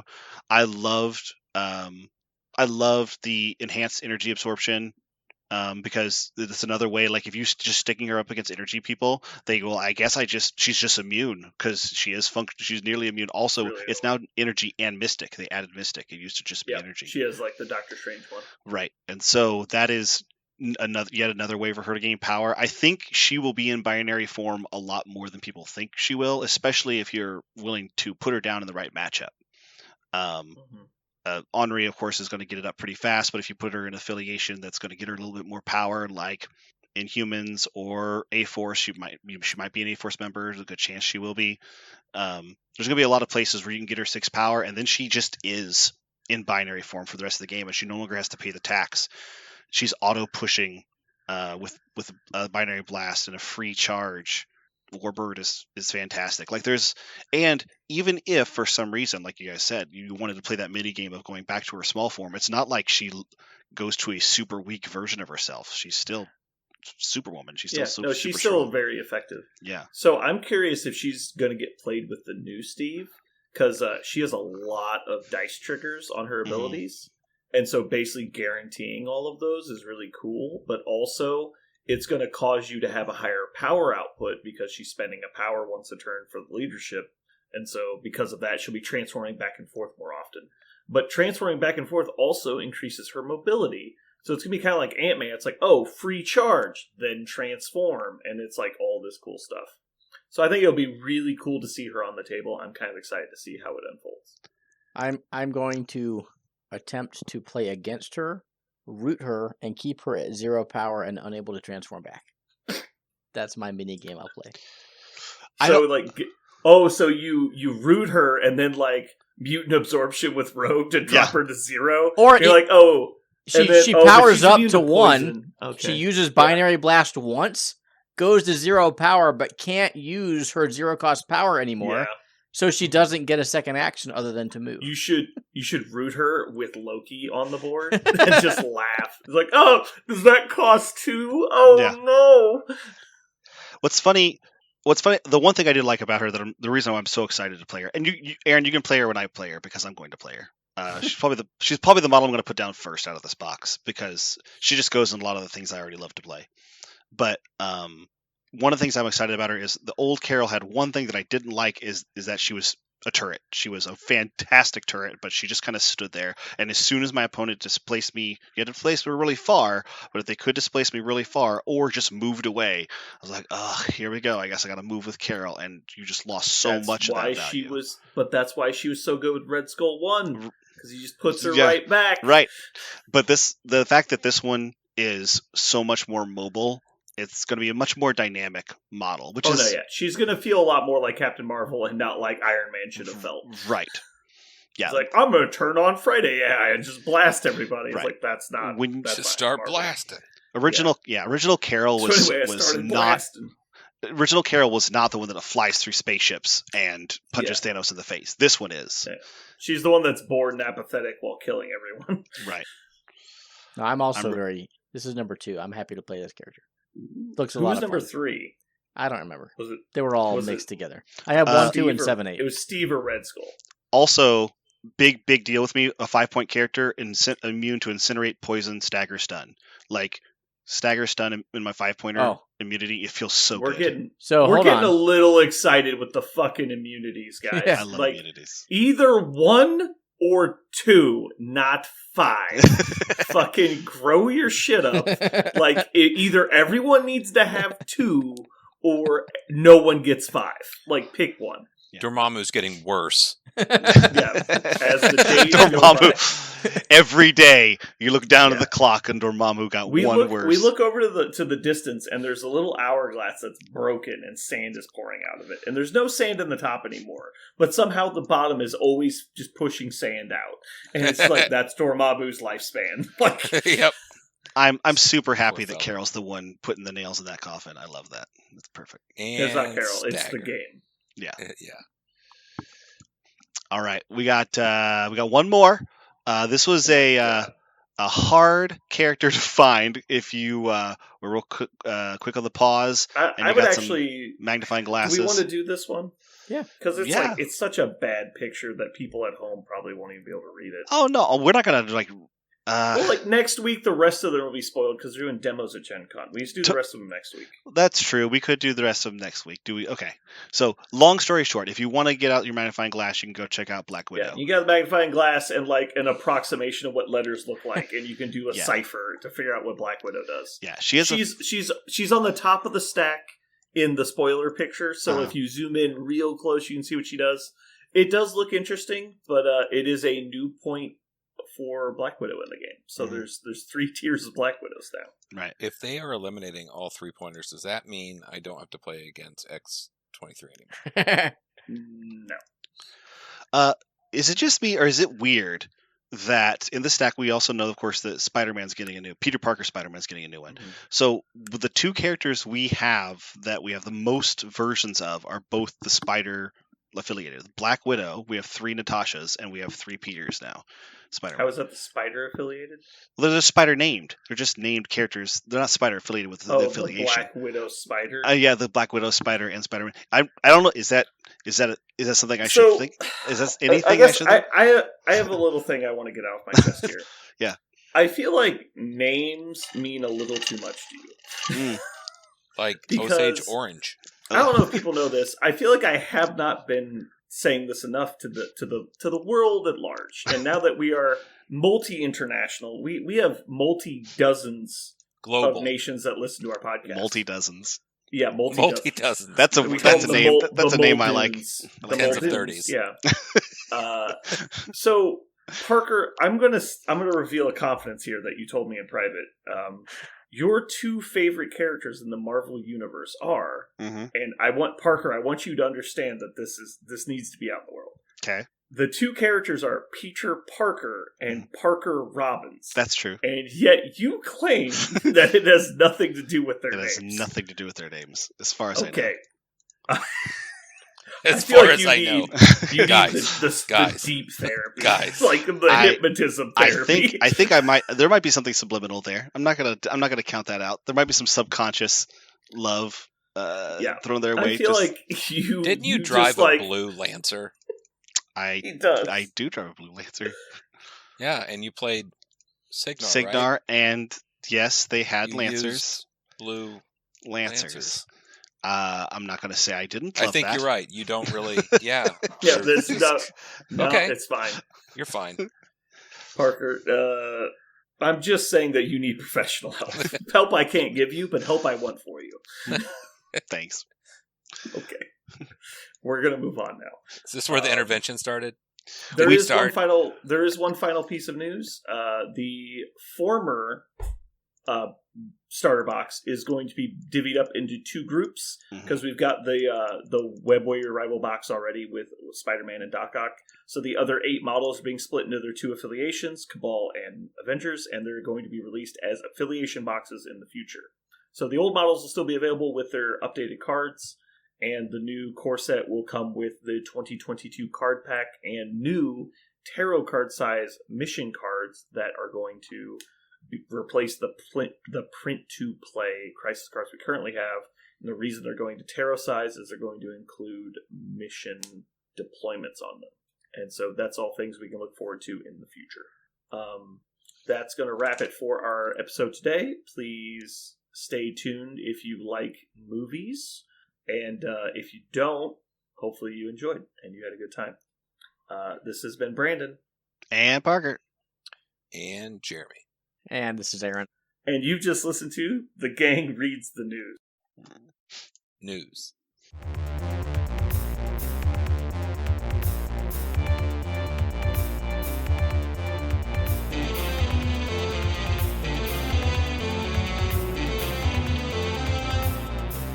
So what are we going to call this thing? I got it. Okay. Incredible, new, fantastic, astonishing, mighty, original, uncanny, sensational podcast. I'm just going to put down infamous.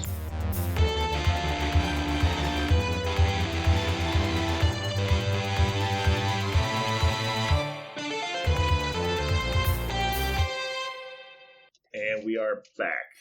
Son of a bitch. Back again. I am back. We are back. Yeah, buddy. Aaron's back too, right? Aaron? Hells yeah.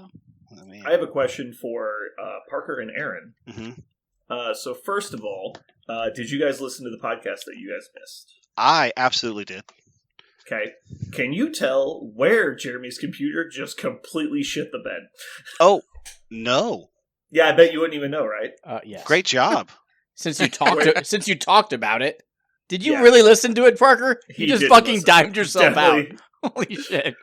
No, really. Now, to be fair, I was listening to it while I was in the car with my children, so it's Right. possible I got distracted for a moment. But Yeah.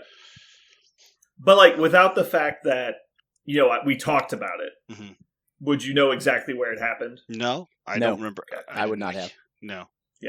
Jeremy's computer just pulled a Parker and tried to shove itself into a cloud. Nice. It's like, no! I looked down and it was like straight up. There's just error messages. Yeah, It's it just like, oh, error shit. message and it goes, "You're doing too many things at once." We started shutting things down. I was like, "What is this? Superman fucking 4 or what? What was that? Superman 2? Three. Was it 3? Yeah." I'm like, "What is this?" And I'm just clicking everything, going, "Guys, it just stopped." Okay. And then it just like, Exactly. everything closes. You're like, no, okay. Dude, I've never had that happen. I'm like, what the fuck? Yeah. Stop watching So if that porn happens again- while you podcast. Yeah. Number 1, this is America. Number 2, I won't. Okay. It's called All a right. hub for a reason. Oh boy. All right. So this is going to be right after the episode ends. So I want to get something out of the way. Mhm. Aaron or Parker, do you have something you want to do? I just want to say something about the last cast. Okay. I have now heard myself talk a couple times, right, on this on the podcast. I've listened to a couple of our episodes just to kind of see God, how I we're doing. hope so. Yeah. And not gonna lie, as soon as I heard Nigel talk, the first thing I thought was, I was not on this podcast. He just said his name was Nigel. It sounds remarkably like me. To my ear, Nigel via podcast. Now in person, I would never. I can't hear Nigel's, like, my voice and coming from Nigel's mouth. But on the podcast, there were multiple times where I kind of did a double take, like something would distract me, like in the back seat with the girls, and I come back and be like, why am I? Oh, that's right, it's Nigel. Nigel's voice sounds remarkably like mine on this podcast, and it took me aback many times. I don't know if you heard. I mean, you listened to the Does playback. anyone I'm else sure. think this? I don't know. God, no. You didn't think Me so? neither. Okay. Not at all. So it's just in my ear. I don't know what it is. I don't know. I wondered. Although people at home, we'll do a poll if you're in our Discord channel. We're gonna vote who sounds more like Nigel or Parker, and who sounds more like Parker or Nigel. I think And then that's we'll a do worthwhile poll. thing. I'd like to know if anybody else thought that. I was just curious. It actually I was to my until ear. you said something. I was not at all thinking that, but Okay. now it's the only thing I can think about. Okay. It's the only thing that's on my mind. Like, I'm pretty sure this is what going insane feels like, because I have no idea what's happening and very little grasp on my faculties. To be fair, it wasn't every single time, but there were a Mhm. few moments. I don't know. Was it just the parts Was it about only- trees? Yeah, was it only when you went on really long, like, Yeah, periods of talking like sometimes without he would us just getting keep an talking, and he got opportunity? really Okay. excited, and he really wanted to say everything he wanted to say about it. And yeah, I heard myself. Mhm. I guess what I'm saying is I'm just glad I was there in spirit. Also, I think a little bit in tenebra, like a little bit in the way that I speak. I don't know. All right. We always bring a little bit of you. We Yeah. have to make sure. Hmm. Well, those are the locks of his hair that I keep. Right, like dog shit on a shoe. Always just a little bit left. Just a little You can't get rid of all of it. There's Yeah. always a faint smell. Yeah, when you just hold a it up to your little nose. speck, and so just Yeah. it's right there. All right, so back to actual things that exist within reality. I feel like I should say it. I want to, for people that go to our Discord channel, we have been doing our polls for the movie choices. And so for people that listened to the last episode, Nigel chose sci-fi and immediately regretted it. I tried to convince him to restrict it to a sub-faction of sci-fi, and he said, nah, we'll be fine. And then immediately he was like, this was a mistake. But we said that we were going to avoid the obvious picks. And so I basically, in the poll, because everyone was like, Nigel's picks are obviously superior, I just put in the 3 movies I was going to pick before we talked about it and said we're not going to pick the obvious ones. And then I put in the obvious ones that I was originally going to do as a 4th option. Once I did that, it was a landslide victory. Mhm. But before that, Nigel was running away with it. So I just wanted to let you guys know that it's actually kind of awkward, though, because I added in the 4th option, though. My initial submission got 0 votes because everyone moved off of mine and moved to my new one. And I was like, God damn it. Like, I wanted some people to like this one. I don't think people understand the whole concept here. Like, I think this is staff picks, right? Like, this is not, we're not trying to gather up the number 1, 2, and 3 of Rotten Tomatoes Right. here. Like, Right. this is like Right. staff picks. Like, if there's a gem in here maybe you haven't watched, great. Mhm. Yeah. If you agree, great. If you don't agree, whatever. But, Yeah. dude, everyone Yeah, just needs to chill the fuck out. Yeah, people immediately go, Negative chill. what, no Field of Dreams? Go fuck yourself. And I'm Exactly. like, "Hello, guys, could There you sure guys... is a lot of golf movies. I'm just like, Wow. Bold move, Cotton. we like these 3 movies. Could you I know, please you son of a allow us bitch. to like them? Like, it's not that we don't like other movies. Wait, now that Blood Bowl movie was stupid. I'm gonna. It was fucking Did, stupid. did First you watch off- it? Hold on, Brandon. You go fuck yourself. I haven't watched it watched it No, twice because I no. was actually concerned I didn't get it the first time, so I watched it twice. It was twice as bad the second time. Uh-huh. Now, Jeremy, did you actually watch it? I would believe No, you. you know I Not didn't. even Vincent D'Onofrio could save that Oh. movie. Once again, we'll hardly accept your critique after you watch the fucking movie. Oh my god. I'll accept your recommendations once you watch Battlestar and give me a review. I watched 2 shows that were at least 5 seasons for you already, and have given you a review on both of them. I am That was 14 in my opinion, episodes fair. away from starting Battlestar, so You were 13 episodes away last week. Yeah, How but did you not- unwatch an episode? I was on vacation all week. So Sometimes that I was a- unwatch episodes just to spite you. I do Yeah. do that. Yeah, I know you do. I'll watch. But I'll that's watch just them because you have multiple no times. respect for me or yourself. Mostly myself. Mostly yourself. Okay, so a couple things on this. I do want this to be movies that are specifically resonate with you and not just an attempt to win a vote. And Yes. so this is not something I'm going to be doing in the future. No. But because the reason I picked Abyss, Sphere, and Pandorum is because I like strong aspects of those movies. And so, like, to me, when I think sci-fi, those are the 3 movies I think of. Because they get you thinking about specific things. And sure, they have other elements to them, too. There's plenty of action in Pandorum, but that's not why I watch it, right? Mhm. And so, like, but the other 3 movies, like, anytime they're on, if you're ever scrolling, which doesn't happen much anymore, but you're just like, oh yeah, we're watching Aliens now because we're halfway through Aliens, which means we get to watch 45 minutes of Aliens. Right, Like, that's right. exactly what that means. So we should pick movies that are like kind of have a personal meaning to us, Probably like that were picked out by our girlfriend of like 20 years ago and are about Blood Bowl. I mean, if there was such a movie, that would be really cool. Unfortunately, none exist. Mm-hmm. My only problem is that you said it as a sports movie. Oh my That's God. my only problem. We're done. We're done. Just okay. Move on. Every movie has to have some sort of Slumdog Millionaire style, Yeah. where like you have like 2 degrees from being like completely your movie, right? Mm-hmm. And how you met But, Will Smith, and yeah. I am very restrictive on like what things fit in which categories. No shit. And I'm just, I got it. But I'm just trying. Everyone knows. I know. I'm just trying to now explain it so I can get through it. But for me, when it comes down to the categories, I think it's important to separate the categories for many reasons. But to me, basically it comes down to, if you were to strip everything else away, is the movie still the same message without like taking that aspect away? So like when Jeremy said Big Hero 6, I'm like, no, that's a superhero movie. It's not a sci-fi movie. It's like, sure, it's got plenty of sci-fi elements to it, but it's not like the point, right? Like that's not the essence of the movie. It's supposed to be about kids being heroes. Like that's what it's really about. And so what's another example I could use here? Like Iron Man. You could say Iron Man as a sci-fi movie because sure, it breaks the laws of like what natural science is and goes well into the realm of fantasy, which is why it kind of gets in that science fiction. But the point of the movie is that it's a hero movie, right? It's the origin story of this hero. And that's really the message they're getting across. And so when I categorize the movies, I look at them through that lens. So just so people understand why I disagree with certain movies in certain genres. And I'm actually not that upset about Bloody Heroes. I mean, it is 100% a sports movie by that definition. I mean, it's not, but it's cool that you think it is. He's just trolling. He's just got you. I know. He found something you care about, and now he's going to twist that. And now I'm going to set it on fire. Yeah. Okay. Parker's been in this zone for years. Yeah.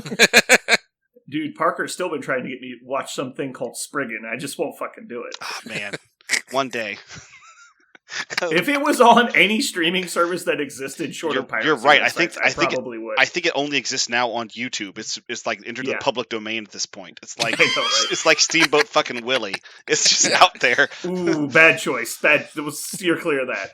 Well, isn't Mickey Mouse in the public domain now? They fought that for years, and I think it is. Now, I don't think it is. Oh, it's close. It's got to be close. They fight that shit for.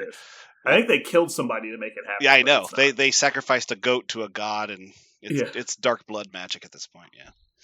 It's okay. I have you on audio recording now saying that you will watch Blood of Heroes as soon as I watch Battlestar. So yeah, Mhm. and I actually know you will, just so you can tell me how bad the movie is, even though you're going to love it on the inside. I love seeing eye to eye with people. While you cold cock them. Yes. I'm not hard, and I'm gonna say straight to your face, it's dog shit regardless. I know. I love seeing eye to eye with people. It's the perfect sentence. I'm not a complicated man. I like several things. None of them are Blood of Heroes. All right. So that's going to wrap up. We're not going to do a winner for the last week's because it was a guest episode, so we're just doing it pick of the guest. This week, however, though, we're going to go back to 2 weeks ago when we did the sports movie one. And last week we announced that I won. And so this week we're doing comedy movies made after the year 2000. So 2000 forward. You can pick any movies in there. And then Aaron has requested that he gets to go first this week. Does anyone have an objection to that other than me? Oh, I think you should go first. I think you should go first, yeah. I think whoever says Blood of Heroes is a bad movie gets to go first. Oh my god. No? Alright, fine. Alright, so we'll put in Aaron goes first. Are we doing this now or in the after? No, it's we'll always do it later. after. Okay, I know. Giving you guys some time. I know, but I'm ready. Like, I did some research. I did some research, guys. I went to IMDb and searched comedies. Yep. I realized that all of my best comedies are pre-2000. Is what I realized. I realized all of my favorites are from 1995 to 2000, which says something correct. about my life. Yeah. Like all of them, I was actually really upset by how many, like as soon as I found out I told Sarah, because she's really excited about this thing, by the way, which is it says something about how awesome this content is that it's just immediately, as soon as I tell anybody about it, they go, oh, then what was it? What were on the list? I want to know. And so when I told her about this, she was like, what are yours? And I just rattled them off super fast. And then I looked them up, and it's all like 1999, 1997, 1996. And I was like, son of a bitch. Clearly, either I stopped watching comedy on 2000, or my favorite comedies just were then. It was that era. All right, so let's do 2005 to 2010. What? Actually, I already have mine. Let's do that. No, you can't change it. No. No, I have mine. You called 2000. We're done. Yeah, I know. I'm just kidding. 2005. I looked up all my 2010. movies. I was like, "There's no fucking way any of them are pre-2000." I'm going to double check. I double check. It's like, all right, well now I can just narrow it down more. All right, cool. Anything fun happened this week? Parker, how was Gen Con? I literally went through Indianapolis the day before Gen Con. That's what I got to do. And I am really glad, because nothing negative to all of our Indianapolis folks out there. I'm sure there are parts of Indianapolis that are great. I stayed in none of them. And I just felt like I just wanted to get out of Indianapolis as quickly as I could. Nothing. It's just like shitty Chicago, right? Man, and I don't know what it is about it, but there's something about the haze. Does anyone else know about this? Every single day, I was in Indianapolis for 7 days, and every single day was gray. Everything was gray. No misting, not like a gentle mist like wafting off the trees. Just like overcast. Just all the like time. gray haze. I'm hoping, desperately hoping, it was a fire in Canada, like washing over. It was. Desperately Okay, hoping good. for a massive fire. Because I don't know why you picked that, but you were correct. Because I hoped it was that, because otherwise it was just like pollution that sits on that city all the time, and it's just like the stank doesn't want to go anywhere because there's no wind ever. And it was, I didn't realize how much I appreciated moving air until I did a week in Indianapolis. That place is just stagnant, and everything just kind of sits there, and that's where it is. At least that was my interpretation of it. So the weather was kind of oppressive while I was there, and then I didn't find anything very redeeming about the place. But I think there are parts of the city that are probably fantastic. I just didn't get to enjoy them because I was stuck to a hotel. I didn't really have the ability to go around and do what I wanted. So Okay. The trip afterwards was awesome. I went out to Ohio, into the hills of Ohio. That was awesome with my wife and my girls. It was great. Brandon, what was the movie I watched? I can't remember the name of it. You what? Remember I watched the movie that I was going to talk about sci-fi, and I forgot? Interstellar. Jesus. That's what I watched. That's 2 weeks in a row you forgot the name of the movie. Yeah, it's that good. He meant when he picked Big Hero 6, he actually wanted to pick Interstellar and couldn't remember the name of the movie. Couldn't remember it. So I went home. So he picked Big Hero 6 instead. So I went home, and I was sitting here Friday, and I had nothing to do. And I'm like, I'm going to watch that, because it popped up, of course, because, big commercial industry is like reading my mind. Can I set the scene for you? Please do. It's always more entertaining that way. So Jeremy's sitting in his townhouse, right? And he pulls up his little paint rack. He's got all of his paints out. He's got his new models he's ready to paint. He pulls the TV tray up on his nice comfy couch where he podcasts. And he's like, I know what I want to do. And he turns on the TV and he turns on Interstellar. He's like, I'm going to paint some models while watching Interstellar. Go. Each one of those models is still unpainted on my table. Each one is just as unpainted as it was when I started. But my heart is filled with Interstellar and its wonder. Yeah. I do that shit all the time. And I fucking still hate Matt Damon. That son of a bitch. Matt Damon. He's so selfish in that movie. I hate him so much. He's so selfish. Right? Ugh. Yeah, Interstellar's a great pick. If you had picked Interstellar, I think you would have had a decent shot of winning, honestly. I think Interstellar is a great sci-fi movie. It's fantastic. The whole that one really shocked me when I went to the theater and saw it. Like, I was like, that was excellent. So good. So, I don't know if you knew this, but AMC 30, the big AMC in town, was giving out $50 limitless passes. You could see Interstellar as many times as you wanted. Because so many people were buying additional tickets. Really? Yeah, it was so popular as a repeat watch because there was like people would want to see like what they didn't realize was an important scene, and it was just like so well done overall. Yeah, and right, it's not very science like based. Like it's got a lot of over the top stuff in it where it's like they use time travel and shit, but it's super fun movie. Did you go see Oppenheimer? I did. Good? I liked it. It was Yeah. good. Mm-hmm. It's for 3 hours. It doesn't feel 3 hours. Like it feels like you're always pretty much compelled.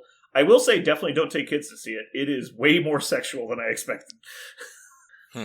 I actually, you said something about the science of Interstellar, and there are some things about the science of Interstellar that are. No, sure. It's not like Sunshine where they just completely throw fucking Right. The laws of physics out the window. But Right. The stuff about everything it's past the sci-fi, scene. right? It's Yeah, everything- not hard sci-fi. Right. It's just sci-fi. everything past the scene with they decide to go into the black hole. Spoiler alert! Like that's definitely like whatever artist interpretation. But all the other Sure. stuff was pretty fine. Like it was more or Mhm. less what would happen if you were in that world, assuming physics works that way. Which there's no Kind of like reason. There's not evidence kinda to like say the- it doesn't. Yeah. Yeah, the end of AI where it's just like, oh, okay, we're just doing a whole new thing now. Like, Right. I don't know if I can ever go watch Oppenheimer. I might, but that was literally my job, was to Mhm, drop mhm. nuclear weapons. So it's a little too. well, weird. it's less about like what they did with them and more about like the morality of like what they were doing and like how much it affected them and like think the it didn't race and affect me. What? I was Sure. gonna say I think Like- I think that's exactly Aaron's job, right? If a person had a heart and they weren't an ice cold killer, yeah, like we could see how it would, but Got it. what are you trying to say? nothing. Anyway, I thought the movie was very good. I've just been watching a bunch of knife shows. Knife shows. Yeah, like if it's Like forging Forged a in knife Fire. or Yeah. knife trials, like Knife or Death, like any of those are unbelievably like a handful of dudes in a room are just like, how can we possibly, like, what show do you want? And they were like, Mhm. I don't know. And they're like, what about a knife show? And they're like, you're goddamn right, a knife show. What if we made a knife? And they're like, well, we have that show. It's Forged in Fire. What if we use the knives we made? Yeah, I'm listening. And then they just have these like dudes who are kind of like It's fat just- yeah. and sweaty, and they're like, we don't run or nothing. Yeah, but what if we sent you But through we like use knives. an Yeah. obstacle course? Dude, With they get like knives, though. halfway through and they almost black Yeah. out. Like, I'm serious. Wow. Like, they're so tired and like Yeah. beat to death halfway through. It's amazing. I don't understand why you watch these shows. Oh, because it's just great. That's why. It's just like porn. Like, It's just- Jeremy's over here just like, this is Oh. the greatest. And it's just like he knows it's terrible and he doesn't like it, but he loves watching it. I'm sure it has to do with some sort of fucked up thing that happened when I was a kid. Like, I just train wrecks of human beings just doing So, dumb shit. Yeah, my like Facebook videos have been leaning towards To Catch a Predator lately because somebody Oh, said God. To Catch a Predator near me. Uh-huh. So now I'm just watching old like clips of To Catch a Predator. I'm like, Oh, wow, Those are these great. guys are so creepy. Like, It says here, you were wanting to lick a cat. What were you Mhm. planning on licking a cat?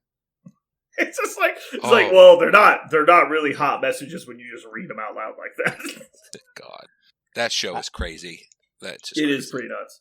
I heard about, because I never watched it earlier in life, but apparently, like the first season, they didn't like coordinate with the police, Nope. and so it was just Chris Hansen ambushing predators Yup. point blank with a camera, and they would come in. It was like, all right, well, I'm gonna go, and he's like, well, I guess you're free to do that, and then the guy just leaves. They just leave. It's Yup. just like, all right, we stopped another one today, guys. You're like, Ah. did you? And then it got to the point where they caught one guy like 3 times. Yep. It was the same dude. I was like, oh my god. Like, Yeah, the first season was like the trial. they should just They were like, get local parents outside with guns and then just like have them watch the They- guy leave. well, they basically And then have not film now. that part. Don't film that. You find that shit on YouTube where they have Yeah. like bounty hunters chasing pedos Mhm. now. It's crazy. Yeah. There's someone that's been posting videos basically doing the Chris Hansen thing where they like catfish predators and then Uh-huh. like call the police and then they confront them when the police are there. But it's not like a television station, it's just some guy does it on the weekends. And you're like, oh shit. Mm. Alright, I'm gonna grab another beer and then we should get started. What do you guys think? Okay. I'm looking at some swords right now, so take your time. I bet you are. It's a are you- Sutton. It's a Sutton Hoo sword made by Jared. Are any of you interested in playing Baldur's Gate 3? Probably not. I mean, vaguely, but it's based on the 5e engine, so I'm not super excited about it. Okay, I was just wondering. That's the D&D based one, right? Yeah. With all the D&D rules. If it was free, I'd probably play it, but I'm not really itching to spend money on another expensive video game. Sure. My brother's trying to get me into Remnant 2. He's really excited about Remnant 2 right now. It's like a third-person shooter, hacker slasher. Like it's got apparently Remnant 1 was super good, but a little unpolished by like an indie company, and so Remnant, but it got a lot of praise by the community it formed, and so Remnant 2 got a lot more going on in it, and apparently it's super duper fun. I've seen some stuff. It looks like something I think Aaron would like. I don't typically like you said third person shooter. I think it's third, yeah. Like I literally, it came out last Tuesday, so literally like the 2 days before I left on my vacation, so I haven't got to touch it at all. And I'm really late to the party. My brother's super excited about it. He's like, he started playing while I was gone. So third person shooter ARPG. So it's like Diablo with a gun. I can get behind that. Uh-huh. Oh, the what's it called? Remnant 2. 2. Yeah. I know several people that are playing that. Most of the Diablo guys. Yeah, it looks like it's got a lot of really cool features in it. Also, they said one of the things that apparently the Remnant 1, one of the biggest things that everybody was kind of sad about is it was really focused on the firearms, and there was a melee component, but it was kind of a throwaway. It wasn't like a primary way to play the game.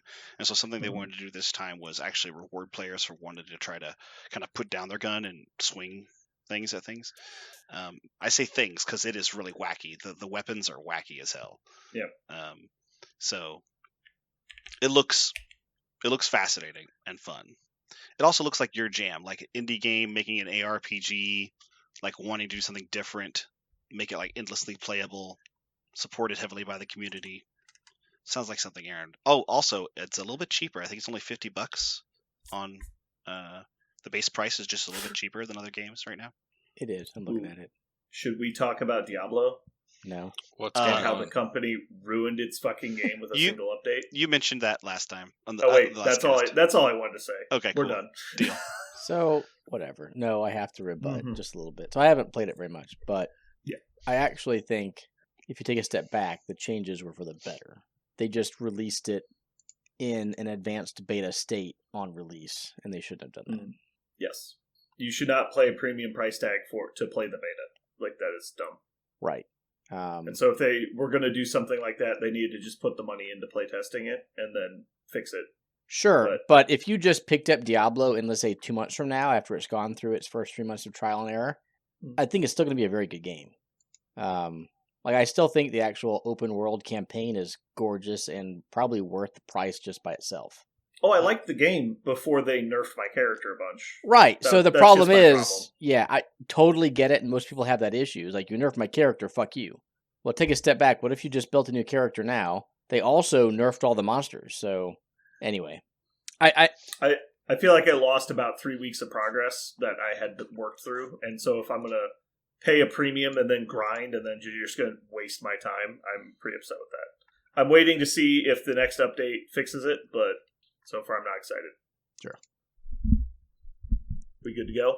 Uh-huh. Let's do this. I thought it could have been the gang loses bets, or maybe one member of the gang loses bets. Oh, here we go. You've just listened to Parker's Back.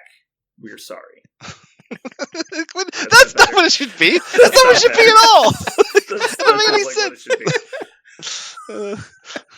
See, Aaron, do you feel more valued now? I'm the little white on the top of dog shit. Yeah, the white mold. Ugh. All right. So today we are doing movies, specifically comedies, released after the year 2000. And going first today is last in order, first in our hearts, Aaron. Okay. Comedies after 2000. My opinion, there's only one slam dunk, and I'm taking it because it is a fucking awesome movie, and that is I'm just gonna type it out first. you should. The Hangover.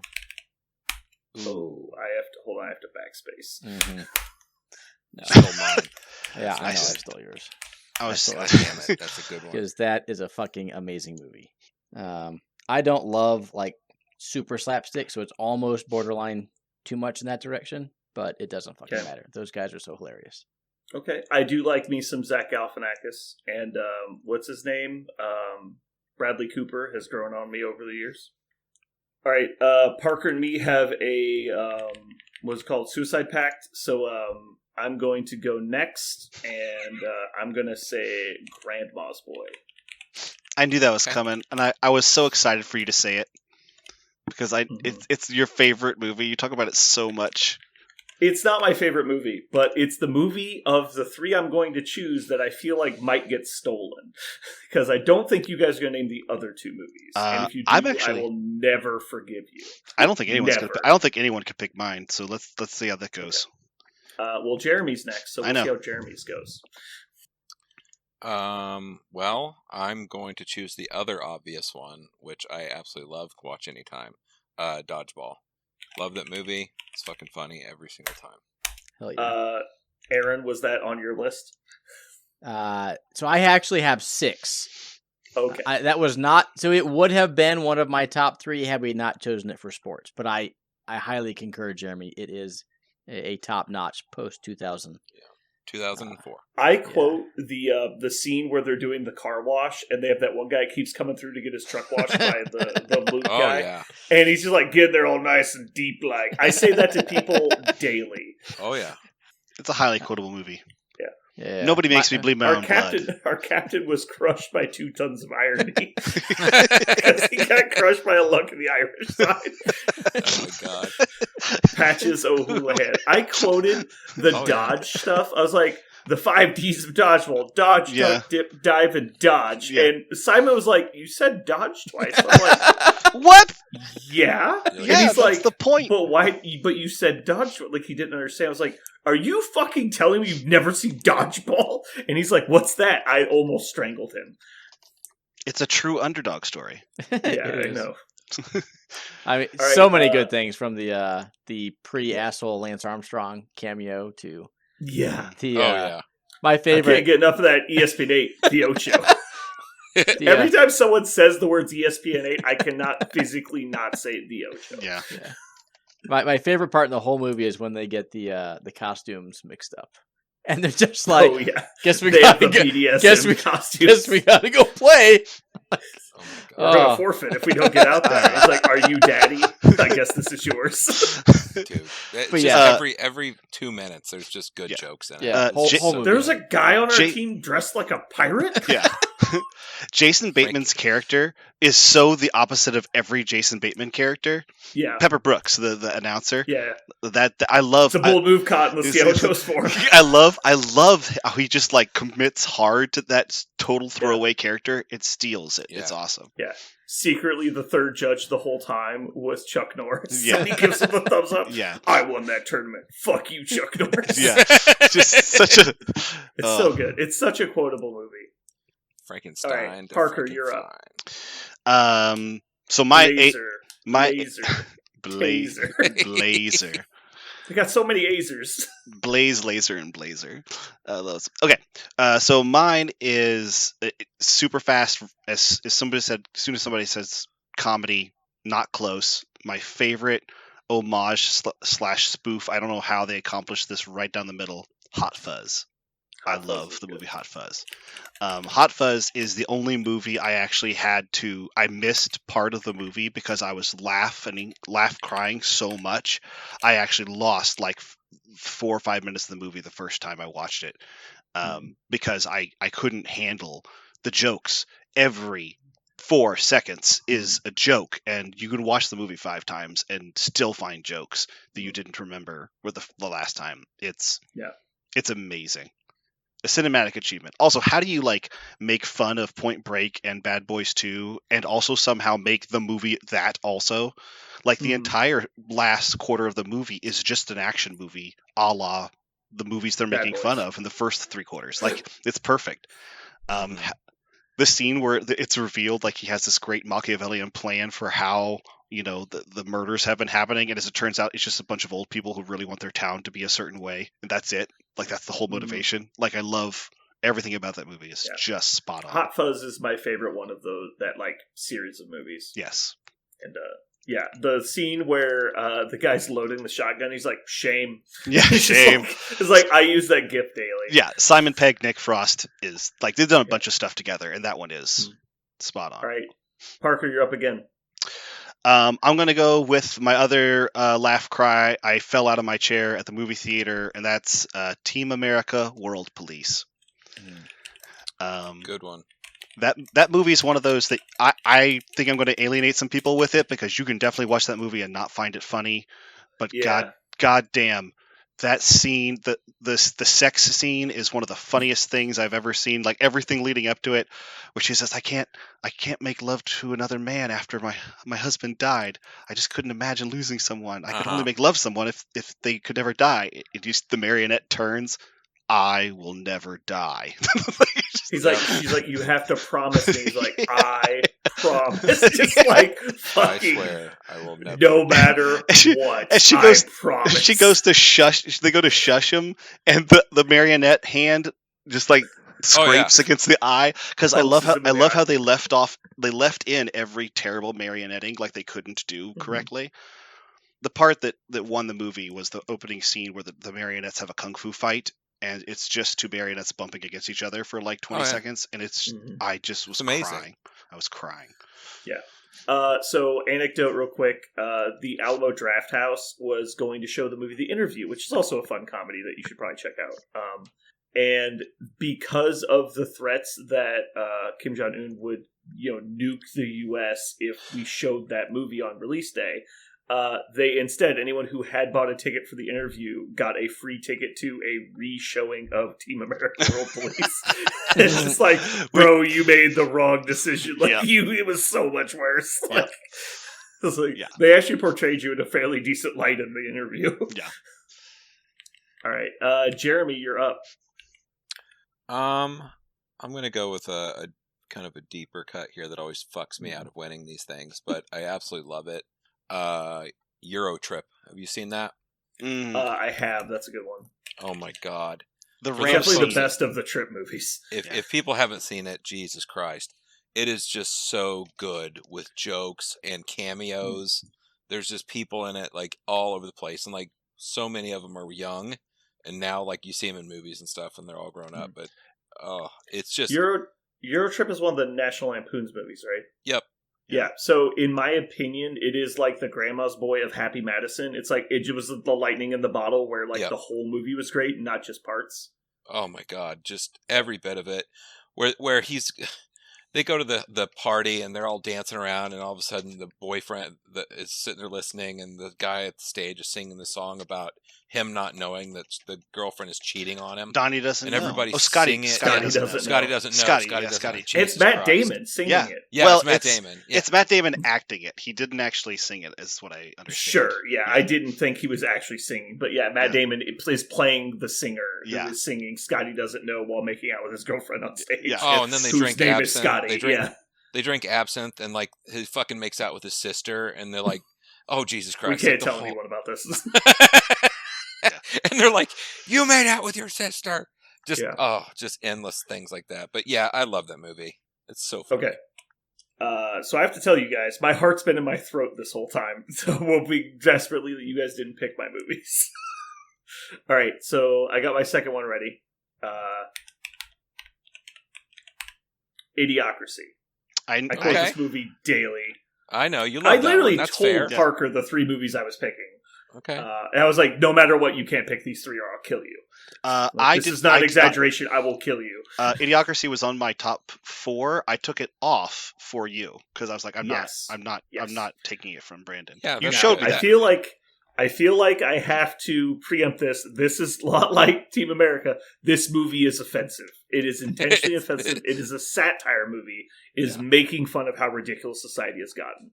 And so it's not like Always Sunny. If you like Always Sunny, I imagine you're going to fucking love Idiocracy.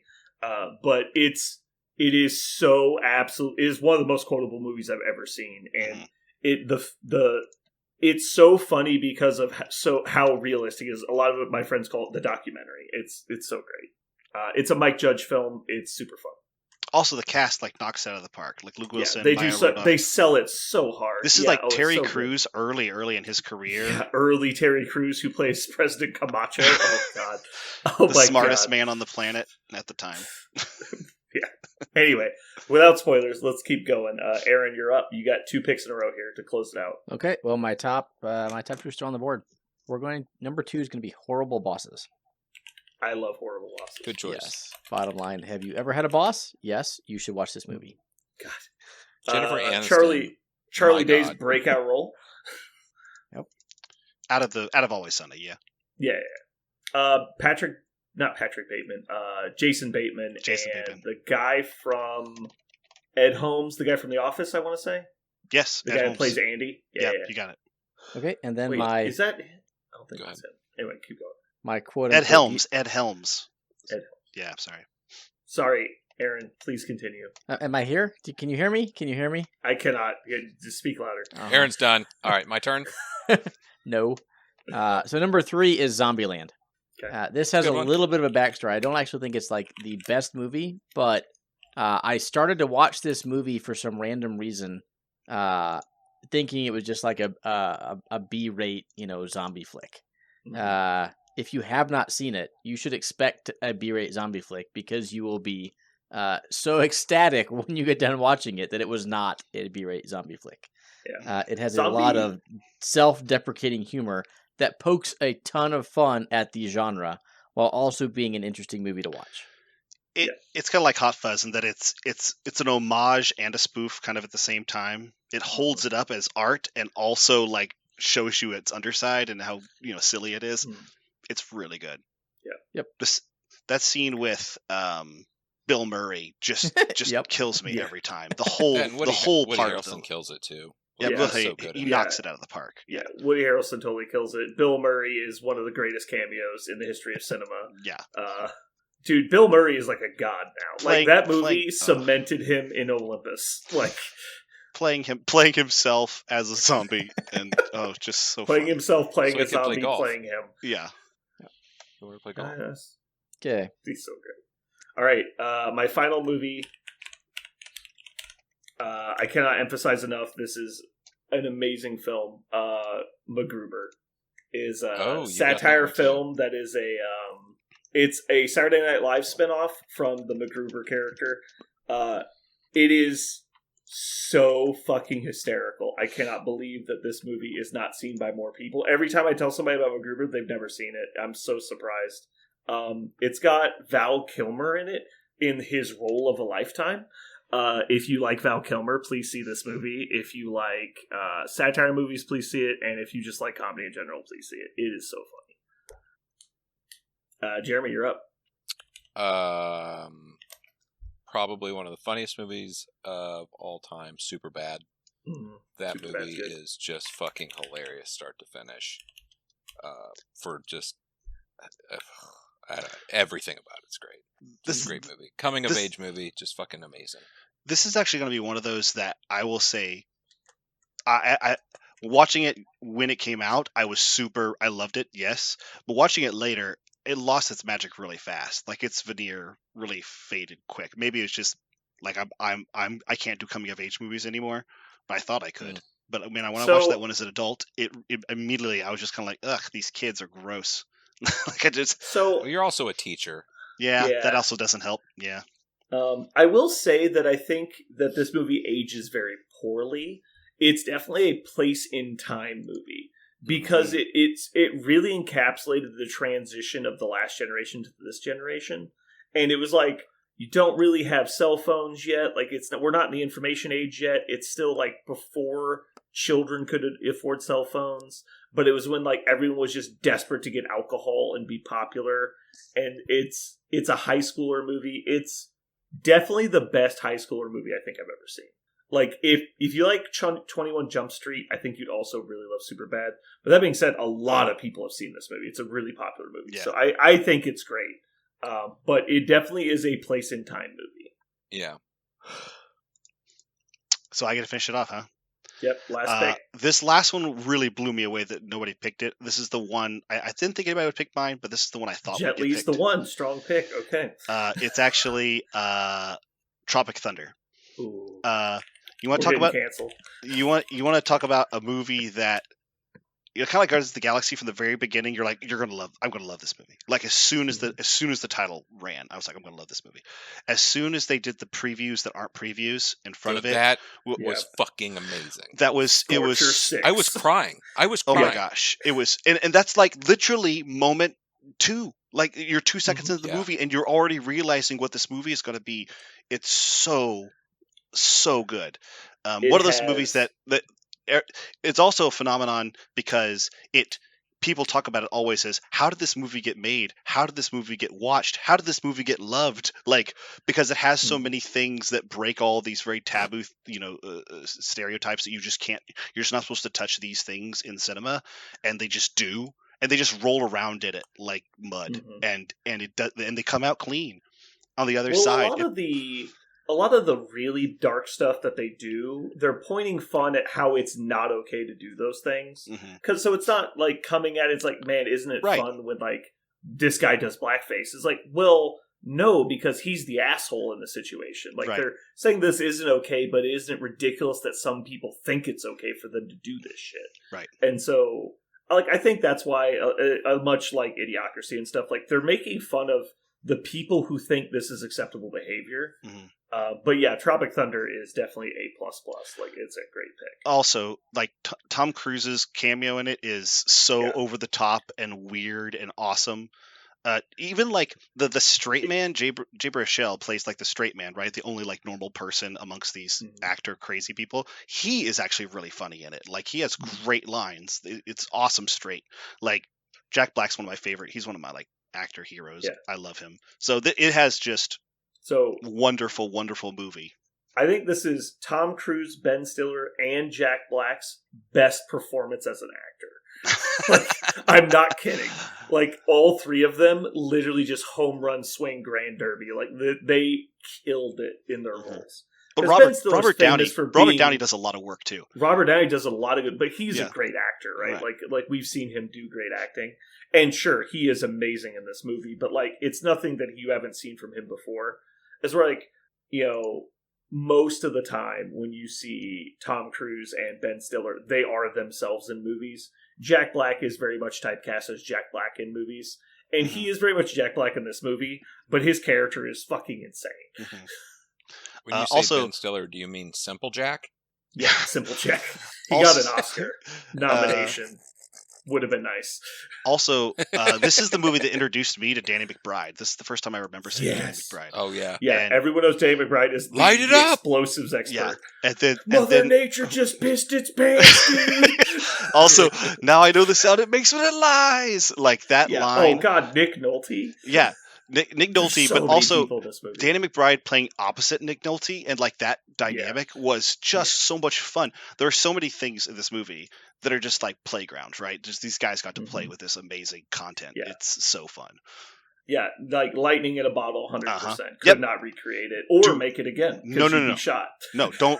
I zero. I'm sure they have zero interest because they did it, right? Like this is it. Yeah, they succeeded. The top of the mountain. Wasn't Matthew McConaughey? Matthew McConaughey is in it. There's so many people in this movie. I got your TiVo, like that. Oh yeah, he's like so excited about that. He chucks the TiVo into the missile to save them and runs off into the jungle. That's one of my favorite moments. He chucks the TiVo and then you look down and he goes, yeah, and he runs into the jungle.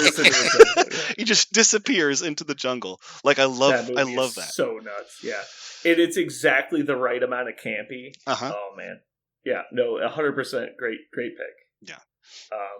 I put a lot of thought into mine because I knew I was going to get to pick this 2 weeks ago, and so these are maybe the movies that made me the way I am. I don't know. I would say those are your signature picks. If I were to pick some, I would say those. There is anyone who knows me well is going to be able to pick out of a lineup which movies I picked. Yeah. There's a ton of good ones. Are you looking to see if we picked a movie? No, hot off the presses. Winter Soldier Operative just got spoiled at Gen Con. I have his card right here. Yeah. We'll look at it later and talk about it next week. Yeah. We're already way over time. Yeah. But I'm sure anyone who really cares is already going to be Googling that shit. Mm-hmm. Anyway, anyone have honorable mentions? I have an honorable mention that I don't think is that like high up in my tiers, but it's a movie that a lot of people haven't seen that they should take some time to see. Is Fanboys. Great movie. Anybody familiar with Fanboys? Fanboys is good. It's a Star Wars homage spoof movie as well. It is a group of people in the late 90s / early 2000s that are massive Star Wars fans, and their friend, no spoilers, comes down with terminal cancer and is not going to live to see the release of Episode 1. So they decide to drive across the country and break into Skywalker Ranch to steal the movie film and watch it before it comes out, so he's not going to miss out, and they can watch it together. And it's a heartwarming comedy, and it's super fun, and it's a great glimpse into the pop culture of Star Wars. My honorable mention is another Ben Stiller one that has just super quotable, and I hate that the sequels exist because they just destroyed something beautiful. Zoolander. I loved the first Zoolander. Yep. Mm-hmm. It's also one of those that not a lot of people have seen because it was quietly released. It wasn't like I think a lot of people our age have seen it. Right. Yeah. It's a really quiet. It did not stay well. No. It fell off quick. Oh, but man, Invented the piano key necktie. Oh my gosh, Yeah. the like you never know who could die from a freak gasoline fight accident. Like the gasoline fight accident, like the concept that they're so also but why male models? Like after he does like the whole monologue about why male models, and it comes back, which is a super famous moment that Ben Stiller listened to that whole monologue and totally like halfway through he forgot his line, so he just said it again, and they just kept acting. He's like, I just told you, just explained it. Like, and he just stares at them. Like literally, like what is it? David Duchovny calls him an idiot. Yeah, David Duchovny. Yeah, it's like that scene. Also, when they're in the cars, like all he had to do was turn left. He goes, "Oh, lots of people can't turn left." Just like it's like I can't say this. You're fucked. It's another one of those. It's the same. It's like I think Zoolander walked, so movies like Tropic Thunder and Dodgeball could run. Like I think that's what it was. I think it was like the first. It was their try at that totally zany, off the wall. Look how weird this is. Mm-hmm. I am super proud of the movies we put together. I think all of these are great. Zombieland would never have been in my top picks, but I don't know why I didn't think of it, because it's definitely a movie everyone should see. Like, it's a whole thing on its own. Yeah. But yeah, all of these movies I would easily sit down and watch, except for Eurotrip, that sucks. But like Whatever. all of these I would sit down and just watch. So I've got an honorable mention. There's two movies that go back to back, and I love both of them. Forgetting Sarah Marshall and Get Him to the Greek. Both of those Get Him to movies the Greek is are great. fucking brilliant. Get Him to the Greek is like crazy weird. Like it's such a weird movie, but it's so not really fun. that weird. It's just hilarious. It is funny. It's good. It's not that weird. Ooh. It's just crazy. Forgetting Sarah Marshall, like I will watch that whole movie just to see the original musical he writes. Oh, isn't it amazing? That the Muppet musical with Dracula, like that. And the main actor wrote that movie. Yeah. Like I listened to a whole podcast about it. The main actor wrote that fucking movie, and he wrote it basically about his whole life. And he really did want to put together that puppet fucking musical thing. Jason Segel. Yeah. Yeah. And he got together with the guy who produced it, who produces all those movies, and convinced him he could do it, and they did that. But yeah, I love that movie. Another honorable mention that nobody's fucking ever seen is in the same vein as Get Him to the Greek, is it's a comedy called The Rocker with Rainn Wilson who plays Dwight on The Office. It is I've not seen that. Fucking hysterical. I've seen pieces of it. I've never seen the whole thing. He starts a band with his friends in the late 80s, and they hit it big, and the opening scene is the manager tells them, hey guys, I got great news, hands the guy $50, and Rainn Wilson's character, and says, go grab us some beers, this is going to be great. So he runs to get the beers, and as soon as he shuts the door, he goes, okay guys, I got big news, you just got signed to a record label. And they're like, that's amazing, why aren't we waiting for our buddy to tell him? He's like, he needs to leave because the only way they're going to sign you to the group is because the owner of the label needs his son to be a drummer. And so they're going to replace this guy with his son. And they're like, well, he's our best friend. Like, he named the band. We're not going to get rid of him. And he's like, it's $200 million. Like, so we're going to be real bad. Like, sorry about that, but we got to go. And they literally just leave. And he's going to get the beers. And he comes back, and they left, and he realizes what happens, and he chases them down, and it's screaming at their van. It's a whole thing. So then it cuts to 20 years later, and he's doing a data entry job, and he's just lifelessly staring at a computer screen, and it's Rainn Wilson, and this guy's like, dude, check it out. I got this new Vesuvius album, and they're Metallica big, and the guy's like, I don't care, and then he ends up punching the guy in the face because he's shoving the album in his face. And he loses his job, and he's literally has to move in with his sister and live in their basement because he's a fucking failure. And it's so great. But the movie picks up from there, and it's super funny. I've seen it pop up many times. I've just never clicked on it. It's so good. It's a hidden gem. Nobody knows about that movie. Cool. Alrighty. I assume everybody wants to go to sleep. So yes, sir. Thanks everybody for chatting. Goodbye, everyone. So long. Bye. Good night, Aaron. Oh, thank you for acknowledging me. I was waiting for you to say something. Oh, I didn't see you there. Aaron, I'm going to have to cut in a previous time where you said your name now. I hope you know that. No, you better leave that shit just the way it was. No, that's not going to happen.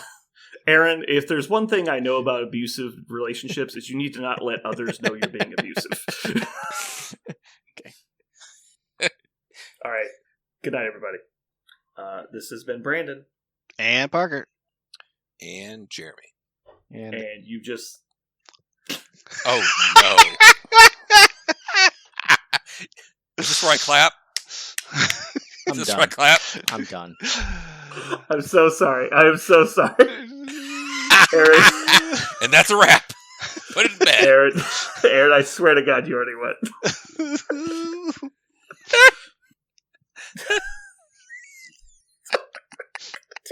How does this keep happening? God damn it. And most of the time, I think you just give me shit for fun, but there are times when it hurts. Are those times now?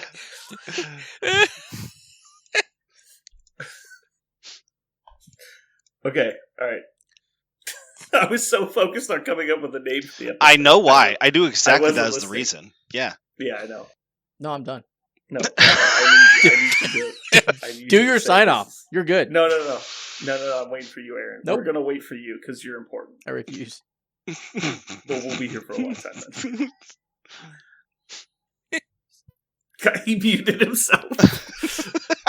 All right, fine. We're going to move on because that's what Aaron wants, and that's what's important to me. We can't control his feelings, but we can control him signing off or not signing off. Well done. This is great. Okay. I'm just a monster.